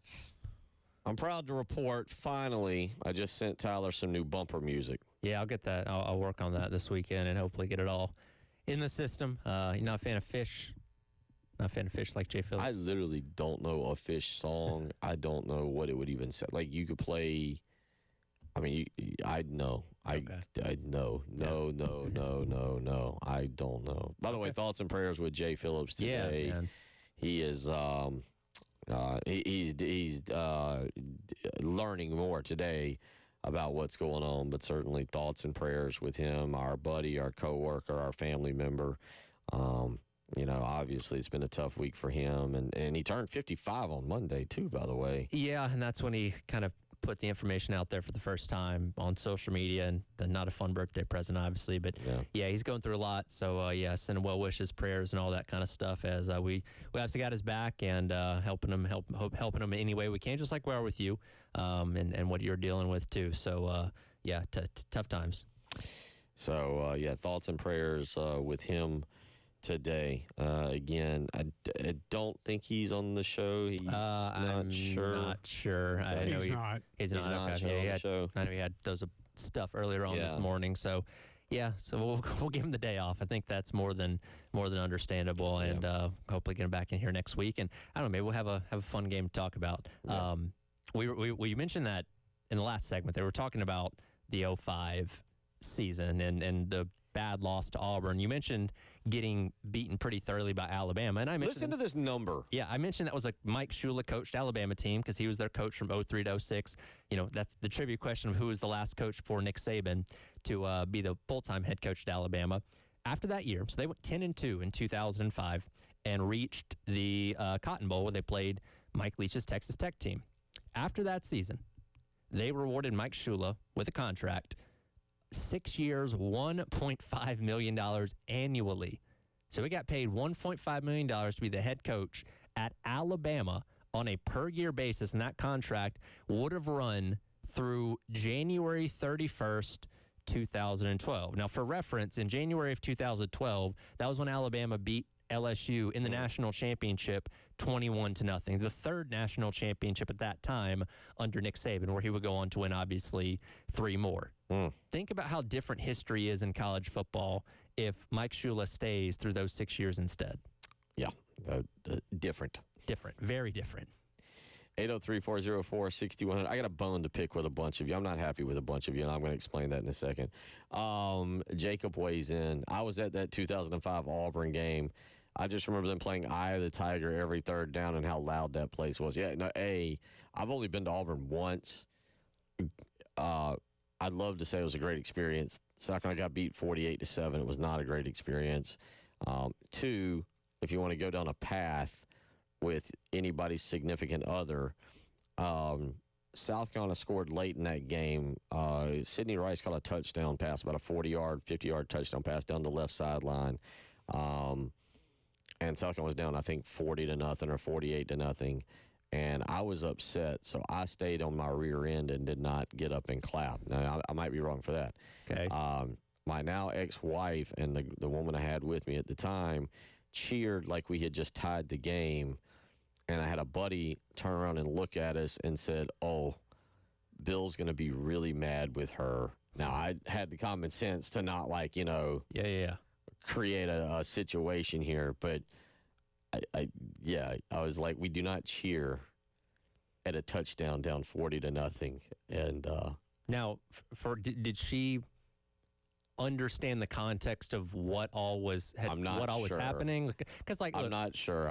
you can have girlfriend, wife, or whatever that may not get what a score can mean. Yeah. Or something, or anybody, not just a wife or girlfriend. Anybody can go to a football game and maybe not have the context of knowing, oh, this is really bad, and even a touchdown isn't really good at this point. I don't know. I mean, thank goodness that was 20 years ago, but that was a wild trip. That was an interesting trip, and I encourage you to try and find the courage and the excitement that I had prior to that game. And again, we all remember that because South Carolina takes the field and promptly snaps it. Well, takes 2 timeouts.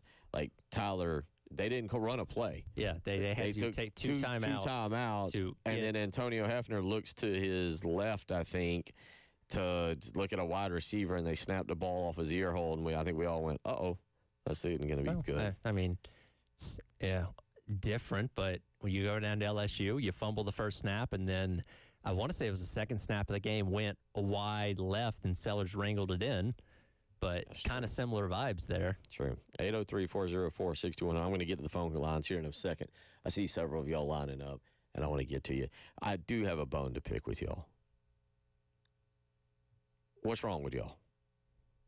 Channel your, and I'm with it. We got a couple texts on this. Brian weighs in. Travis weighs in.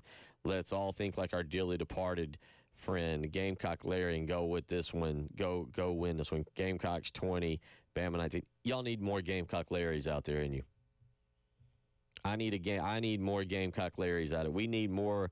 I miss that man. God, He gave me grief, and I miss him. I miss him dearly each and every day. He meant so much to me.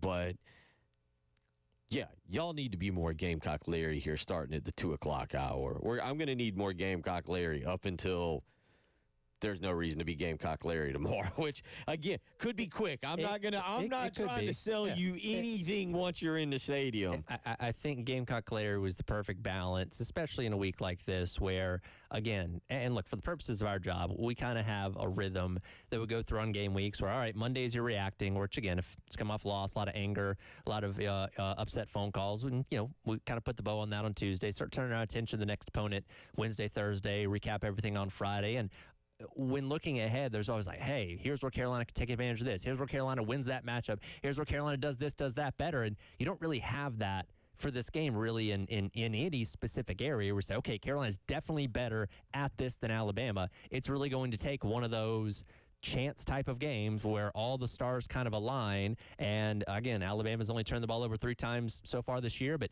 maybe the ball bounces your way 2 or 3 times there. You get a scoop and score. Maybe Vicari Swain returns another punt. And if your offense can manage 10 points at that point in time, maybe you have a different story. But, it's going to take a full team effort and a very special day because of what this offense is to pull off this upset. Not impossible. Again, I said nothing's impossible in college football in the year 2025, but it's going to take one of those kind of days to win this game. I'm selling you on 25 hours of hope.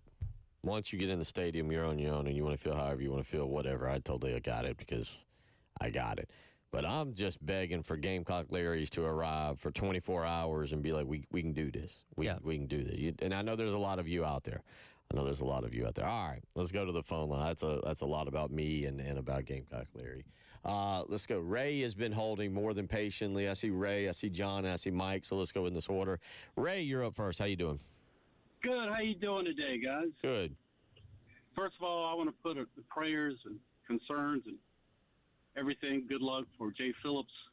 And the next time I'm in Mass, I'm going to light a candle for Jay and his family and all the people out there. I have close family members right now going through the same stuff. So, Bill, I'm with you as well, brother. But, Bill, man, I hope you don't have to sweat out a 46-point spread. You know what I mean? I hope you don't have to sweat that out, but, brother, I'll get into positive in a moment. But first of all, I look at it, Alabama, they play for statues. They play for natties, and then the coach gets a statue. Or they play for Heisman Trophy winners, and that prospective player gets a statue. This year, they got their eyes on both. And I'm telling you right now, oh, my goodness, I'm telling you right now, if they get a chance, they're going to pad Simpson stats, and they're going to try to beat the brakes out of us if we can. But I'm telling you, I've been going to these games since '74, since I was 10 years old. And I tell you, it's kind of, being a Gamecock fan is kind of like, a Sergio Leone, whatever his name is, spaghetti western. I mean, you see the good, the bad, and the ugly. Well, if time Friday gets here, I don't care who we're playing. I remember going to see us play the Pitt Panthers when they had Marino. And by the way, he threw 6 touchdown passes the first half. But anyway, so at this point, man, I think we can take on and beat the 1984 San Francisco 49ers. There you go. Mm-hmm. So I'm positive. But right now, as a fan, you think with your heart. And you know what? Upstairs, we're going to keep the lights off, right? We keep the lights off right now. We're going to go with our hearts. And, man, we're going to get the pressure on Ty Simpson. He's going to run it for his life, And I think, I think we're going to have a very good showing. And that's about all we can ask for. And maybe we get the win. But you know what? We'll have something to talk about Monday, for sure. Thanks a lot, guys. Appreciate the phone call, Ray. I appreciate the call there, Ray. And he brings up a interesting point about this game in reference to Ty Simpson. I was perusing Bama Online a little bit earlier, and they were talking about specific matchups they're watching this game. This isn't like a dominant Alabama offensive line. I know you got Caden Proctor, who's doing everything on offense at this point in time. He'll throw a touchdown pass one of these days, probably with the way that they use him out there. But like the offensive line as a whole isn't like phenomenal. They don't run the ball really well. They have struggled to protect Ty Simpson at times this year. They gave up 4 sacks, I believe, to both Vanderbilt and Missouri in the past couple weeks. So he is gettable. Now, again, he is perhaps the best quarterback in college football right now. So even putting pressure on him does not prevent him from carving you up. But, hey, and Dylan Stewart, healthy, good to go this week. Brian Thomas Jr. is having a good season. Like, if your edge rushers can go out there and wreak havoc, they can give you a chance. Yep. You know what I mean? Now, again, it all goes back to offense. Offense has to score points, which they've not been doing this year. So that's something you can't ignore. But if you can have a good day defensively and make this interesting because you have guys on defense that can make plays. John, let's get back to you on the AAA Heating and Air phone lines. How you doing this afternoon? Thank you for holding and glad to hear from you. Hey, buddy, this is JBK. What's going on, my man? Doing good. Just wanted to let you know, brother, man, I've been praying for you, lifting you up when you went through your stuff, and we'll do the same for Jay. And, man, if you guys out there listening, I go way back with Bill Gunner for the early days of the Big Spur, and he'll tell you if anybody in the world could it come close to Larry, with Gamecock Larry with garnet glasses, it's probably me. And I'm going to tell you right now, I'm feeling pretty good about tomorrow, as crazy as it sounds. And here's why. Number one, a lot of people don't remember, but back in when we beat those guys in 2010 with Steven Garcia as the quarterback, a lot of people forget, but they had Mark Ingram over the Heisman Trophy winner, Julio Jones, had the quarterback, just McElroy. Those guys were loaded. But we came in and we played, and it was the momentum. It was the time of the day. And we're at the same time, we got Memphis. Garcia is going to be in the house. So that's going to bring us a little good luck. But the main thing is this. If these guys will just get out of their way, open it up a little bit. Now, they've given us no reason to believe that they will, but I think that after last weekend with people flat out just calling them out, and Shane got mad about it, but, asking about the play calling, I think they're going to just open it up a little bit, spread it out maybe a little bit more. Sean's had an extra week with the linemen to try to get them going, and if you get the momentum going, we come out early. It's not like we're the what Coach Holtz called them, the sisters of the poor. Guys, it's not like we don't have great talent. The bottom line is, and this is not the same Alabama team. They're great. They're good. But the bottom line is, if everybody shows up, why show up if you don't believe? If you don't believe, you can't make it happen. So show up, believe, know that we're going to upset them tomorrow just like Vandy did last year about this time of the year. And most importantly, I'm so happy that you're back and you're getting better, Bill, man. Y'all guys, Bill Gunner's an amazing human being. Love him, and thank y'all for letting me call in. I appreciate it. But I was actually telling Tyler about our trip to Oxford to Mississippi. What was that, 08, 07, and South Carolina won down there. Chris Smelly had the game of his life. Jason Barnes caught a touchdown in the back of the end zone and got crushed. Akeem Auguste picked up a fumble. I might have run it back. I can't remember. But the Gamecocks won in Oxford that day. And, we had a fun trip. Started at a casino that night, actually. Made it even more fun. Mike, I see you. We're going to get to you, and when we come back, we'll start to look at the big picture of college football for the weekend. You're listening to Bill Gunner, Tyler Head, Captain David Ayers whispering something in my ear. I'll find out more in a second. It is the Halftime Show.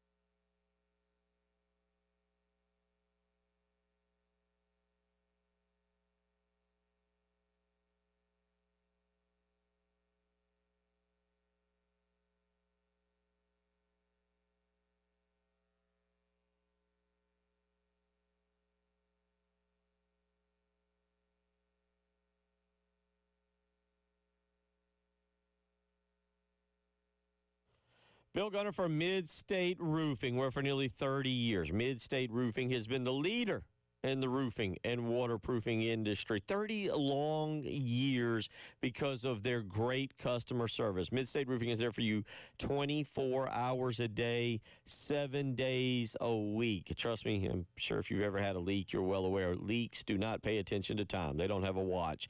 It just occurs. And if it occurs at midnight, well, guess what? You can call Mid-State Roofing in the family and find out and get a maintenance contract and get somebody to help you, whether it's your home or your business. They are there to make sure you're taken care of. So give them that phone call today, 803-356-1919. Again, that's 803-356-1919. That's how you can reach out to Mid-State Roofing 24 hours a day, 7 days a week. They're ready to take your phone call. Call Mid-State Roofing today. Tell them Bill Gunner sent you.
A little ACDC as we get you going here.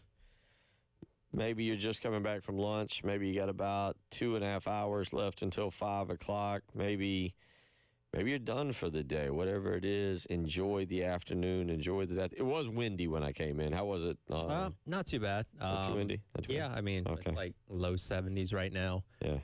Beautiful. Tomorrow's a Beautiful. classic day where, like, bring a jacket Oh. because as you get into the later stages of the game, like after halftime, by the way, and I really love after the time change, which I believe is next weekend, when 3:30 games truly become day-night games. Because, like, right at halftime, East Coast at least, right at halftime is typically right when the sun sets. So you have a sun-soaked first half and then a night game in the second half. I love that, and I look forward to the time change for that reason. I want to say it's 2 weekends away. I think it's next week. No, you're right. Sunday, November 2nd. Yep. Great. Lovely. It's fantastic. 803-404-6100. All right, Mike, I apologize. You've held patiently. Thank you for calling in and excited to hear from you, buddy. How are you doing today? Hey, Bill, man, I'm doing great, man. Hey, Tyler, I want to first off by saying the same thing, man. I'm 10 years older than you, Bill. I tell you what, and man, I was worried about you, man. I'm so glad you're back. I've been listening to you since you came on 107.5. I've been listening to it since the station got started, I believe, in 07 or 09, whenever it was. But anyway, I'm a lifelong Gamecock, went there. And just wanted you to know, man, I've been thinking about you and obviously now Jay and even you, Tyler, with your story, man. I keep you in prayer every day too, buddy. Thank you. Appreciate that. I want to talk about what's going on. Before I say that, I think that, and by the way, Bill, this is so funny. You brought up Gamecock Larry, and then Ray called and John called, and I was focusing on the '84 season, is what I told Captain Dave. I graduated in '94, but I remember that year, man. I know it was different teams, different time, but the fire and defense, and I think nobody gave us a chance that year. And all of a sudden, I used to sell Cokes, popcorn programs. That's how I got in the game back in the day. My folks couldn't afford it, season tickets. But I'll never forget that 1984 season, and Florida State came up in here. We'd already beat Notre Dame up there 36-32. You know, it was just one of those seasons, and it just reminds me of where we are as fans right now. But I'll never forget a game, man. And, Bill, you were 2 years old at the time, but I was carrying my last set of Cokes up there to the east stands, lower east. Orange just started going on the field. I mean, it was just magical, and I'll never forget that. And then the big time letdown was the following week up at the Naval Academy. Then we lost the Navy up there, but we finished out beating Clemson, obviously, 22-21. But for all those Gamecock fans out there, this is where I'm at. Gamecock Larry, I hope you're listening. We know the history of this program, okay? We're, pretty much overall the last, 50 years been 500. But, I really feel like, and I'm going out on a limb, I think we can beat Bama tomorrow. I really think we can do it. And I don't mean that because I'm a diehard Gamecock. I just see if we can just put it all together. I see this game like last year. Obviously, their quarterback this year is a different story, but I really think there's a chance for us to put it together. And I'm never going to check out on any Gamecock season for all these younger cats out there. I'm talking to my man Ian, who's a Clemson fan on the chat line, some of the older people like RL, Hope, my man Craig Godwin, CG. I know, Tyler, you see me out there chiming in as much as I can, but, man, as Gamecock Larry would say, just hang in there, man. We're 0-0 until Saturday's over as far as I'm concerned. I'm not looking at the fact we've already lost 4. Let's just keep our heads up, man. Let's be true Gamecock fans and understand that, it's just where we are right now, and just keep your heads up. But more importantly, man, I just appreciate all you guys, what you do on this show, because we got to keep educating some of this younger crowd coming in about the history of this program. And just keep your heads up, man. And Ray's got my vote for the next Gamecock Larry. I hope he's listening. Thanks, guys. Appreciate it. Appreciate it. And thank you for all the well wishes for myself, for Jay, for Tyler. I really, really, really do appreciate that. And, yeah, I mean, you just,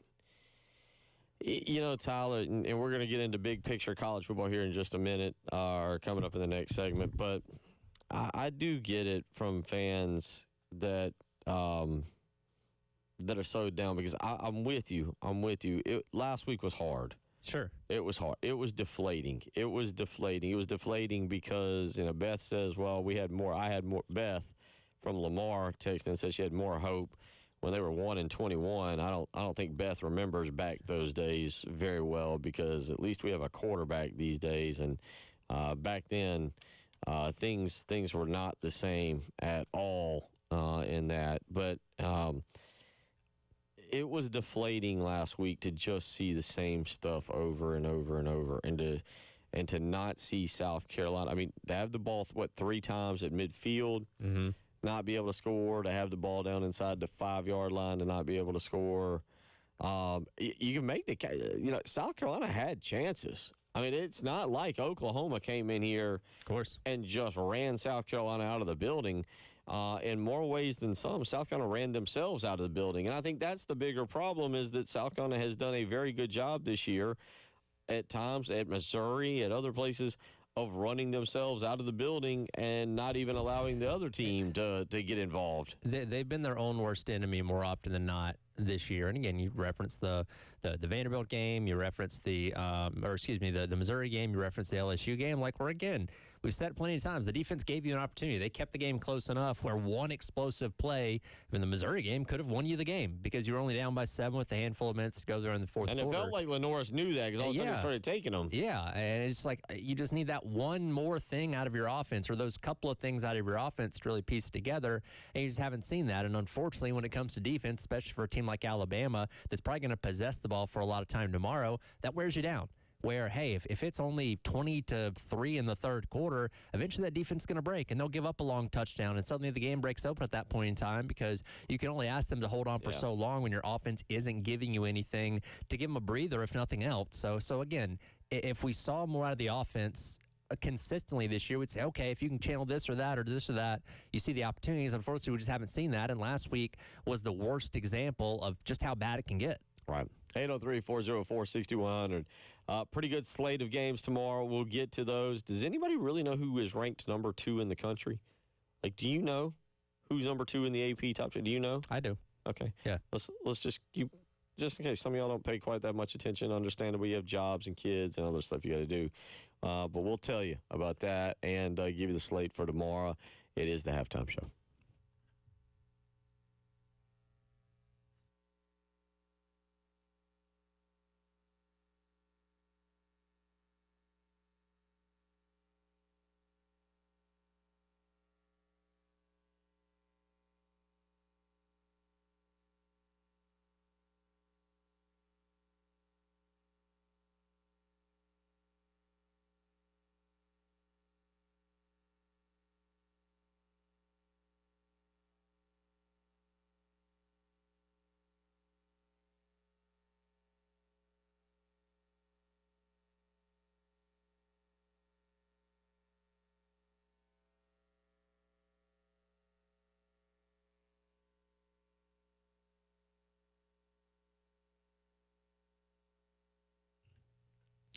It's our head for our friends over at Tilly's Warehouse, the first wine and spirits store in 5 Points in the past 20 years. Carolina is back home tomorrow, and that means tailgating. I don't know if you've looked at the weather. It's going to be a beautiful day, plenty of sunshine, about 70 degrees, and it'll be a phenomenal day for tailgating before or after the game because you kind of got that mid-afternoon kick, and you can get everything you need for your tailgate over at Tilly's Warehouse on Green Street over there in 5 Points in the old Pavlov's building right behind the Salty Nut Cafe. They've got everything that you need. Want some G4 tequila?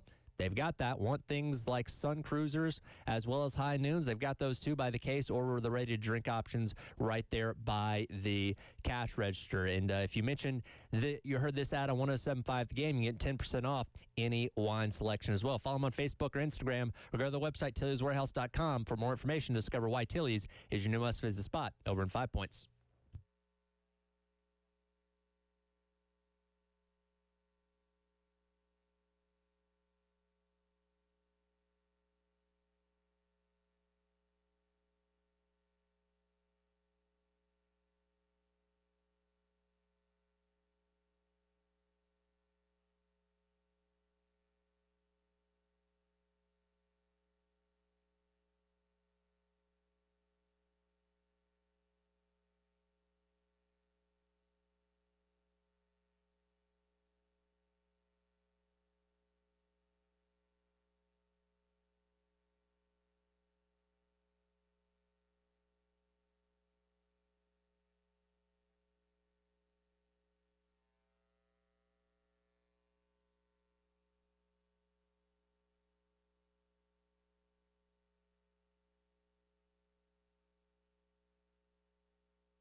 Friday. Just a few more minutes left, and then Tyler and I are calling it a weekend. Well, your weekend started yesterday.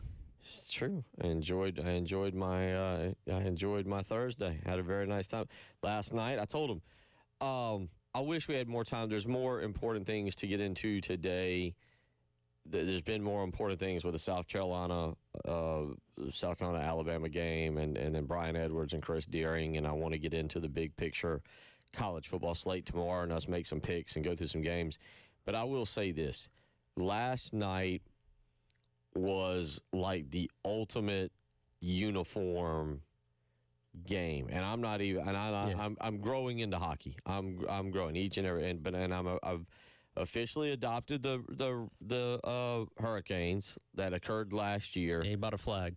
Yep. Yeah, it's got to go up here in a few months. We still got the Gamecock flag up. Okay. All right.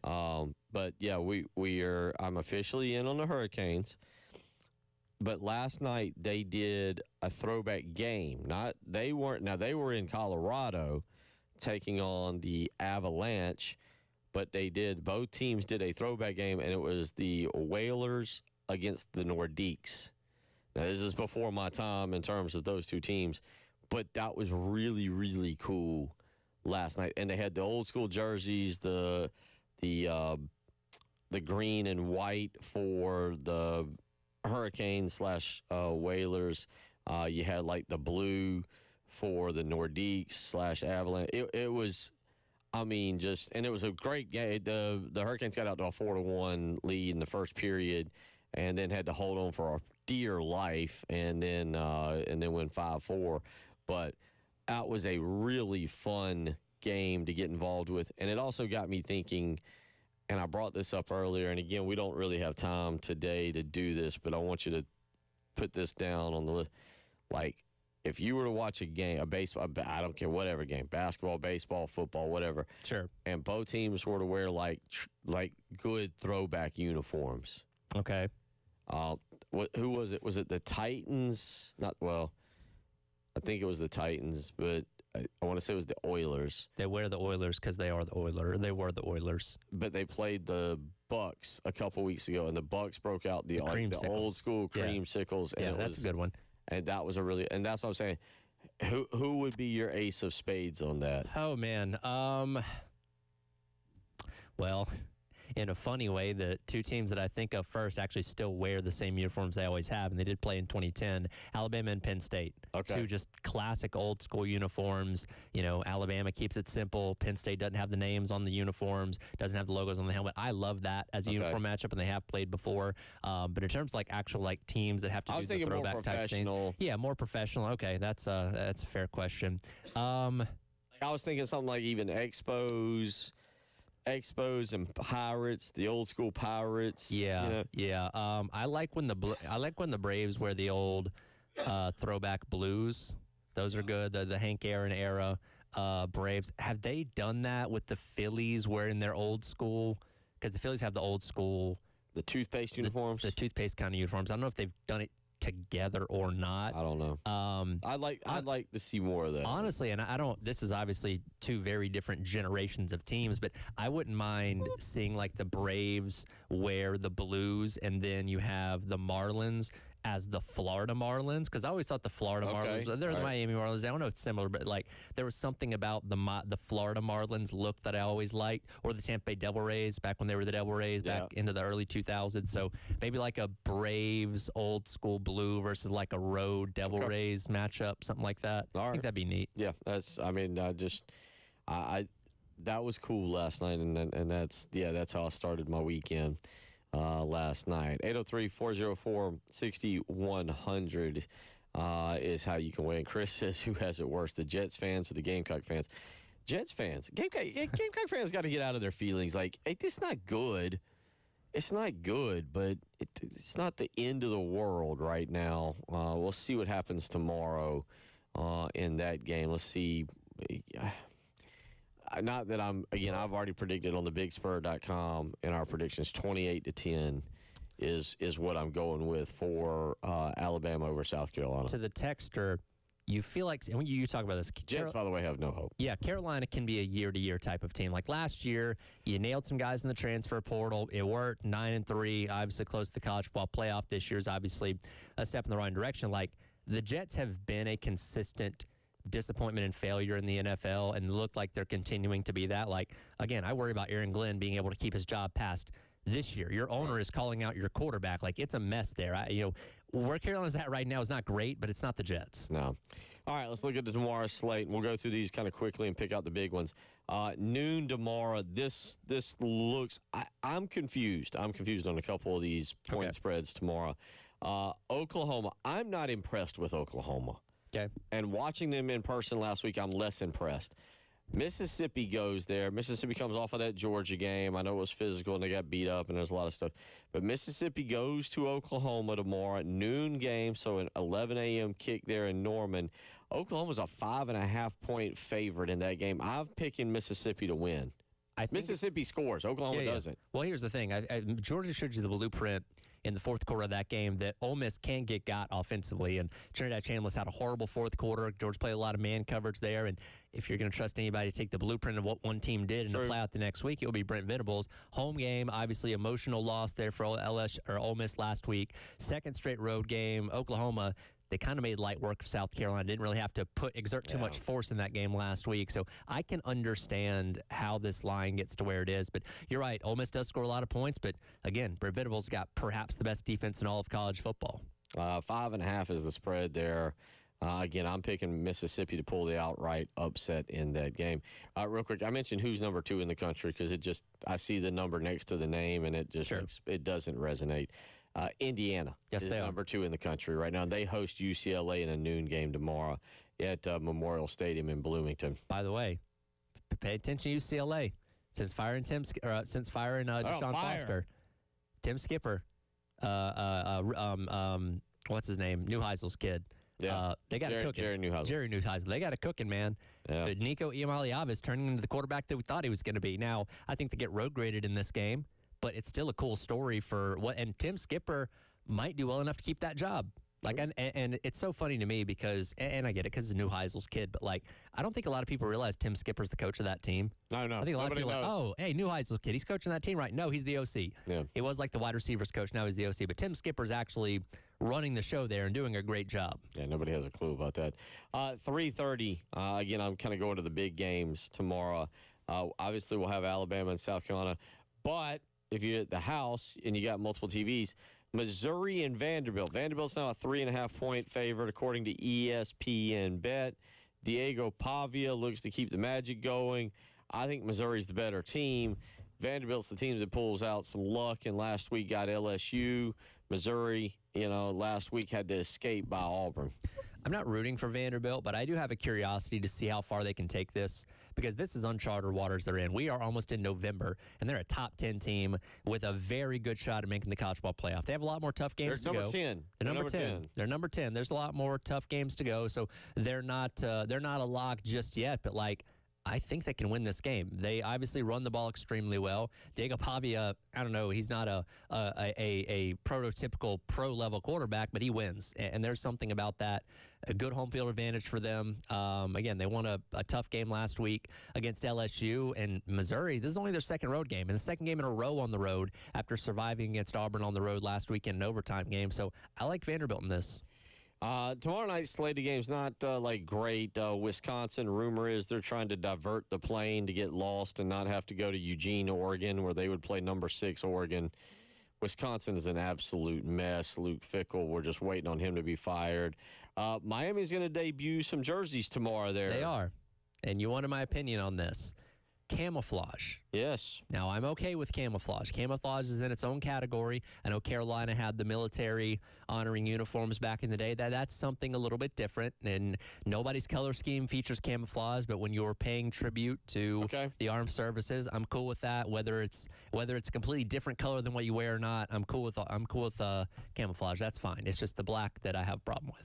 Carson Beck threw 5 interceptions last week, so the plan is to wear it camouflage. That'll help Well, him. shouldn't he need to see his receivers better?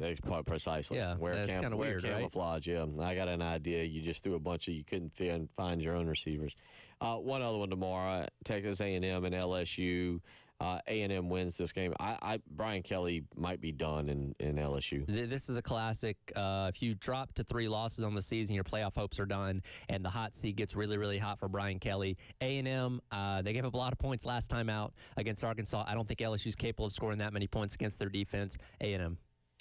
We'll come back and wrap it up. I see you on the phone line, Casey. We'll get to you, and we will wrap up our Friday episode. It is the halftime show.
Final few minutes of the Friday show, and then we'll turn it over to Terry Ford, who is out at the post-game show at Kreger Showrooms. How much trouble can Terry get in an appliance place like that by himself?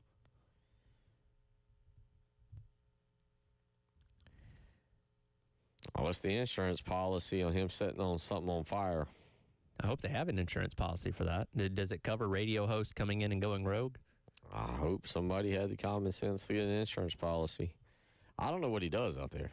I've been over there. I mean, it's a cool setup, but we're usually sitting right in front of the stove, and I don't know if I trust Terry to make a bowl of cereal, much less cook something. So, yeah, if you see some smoke in the next 3 hours, you might know where it's coming from. Be alert. Yeah, be alert. Go by and hang out with him. You can actually grab a beverage from Savage Craft Brewing, and you can snag some great food from Coyote Grill.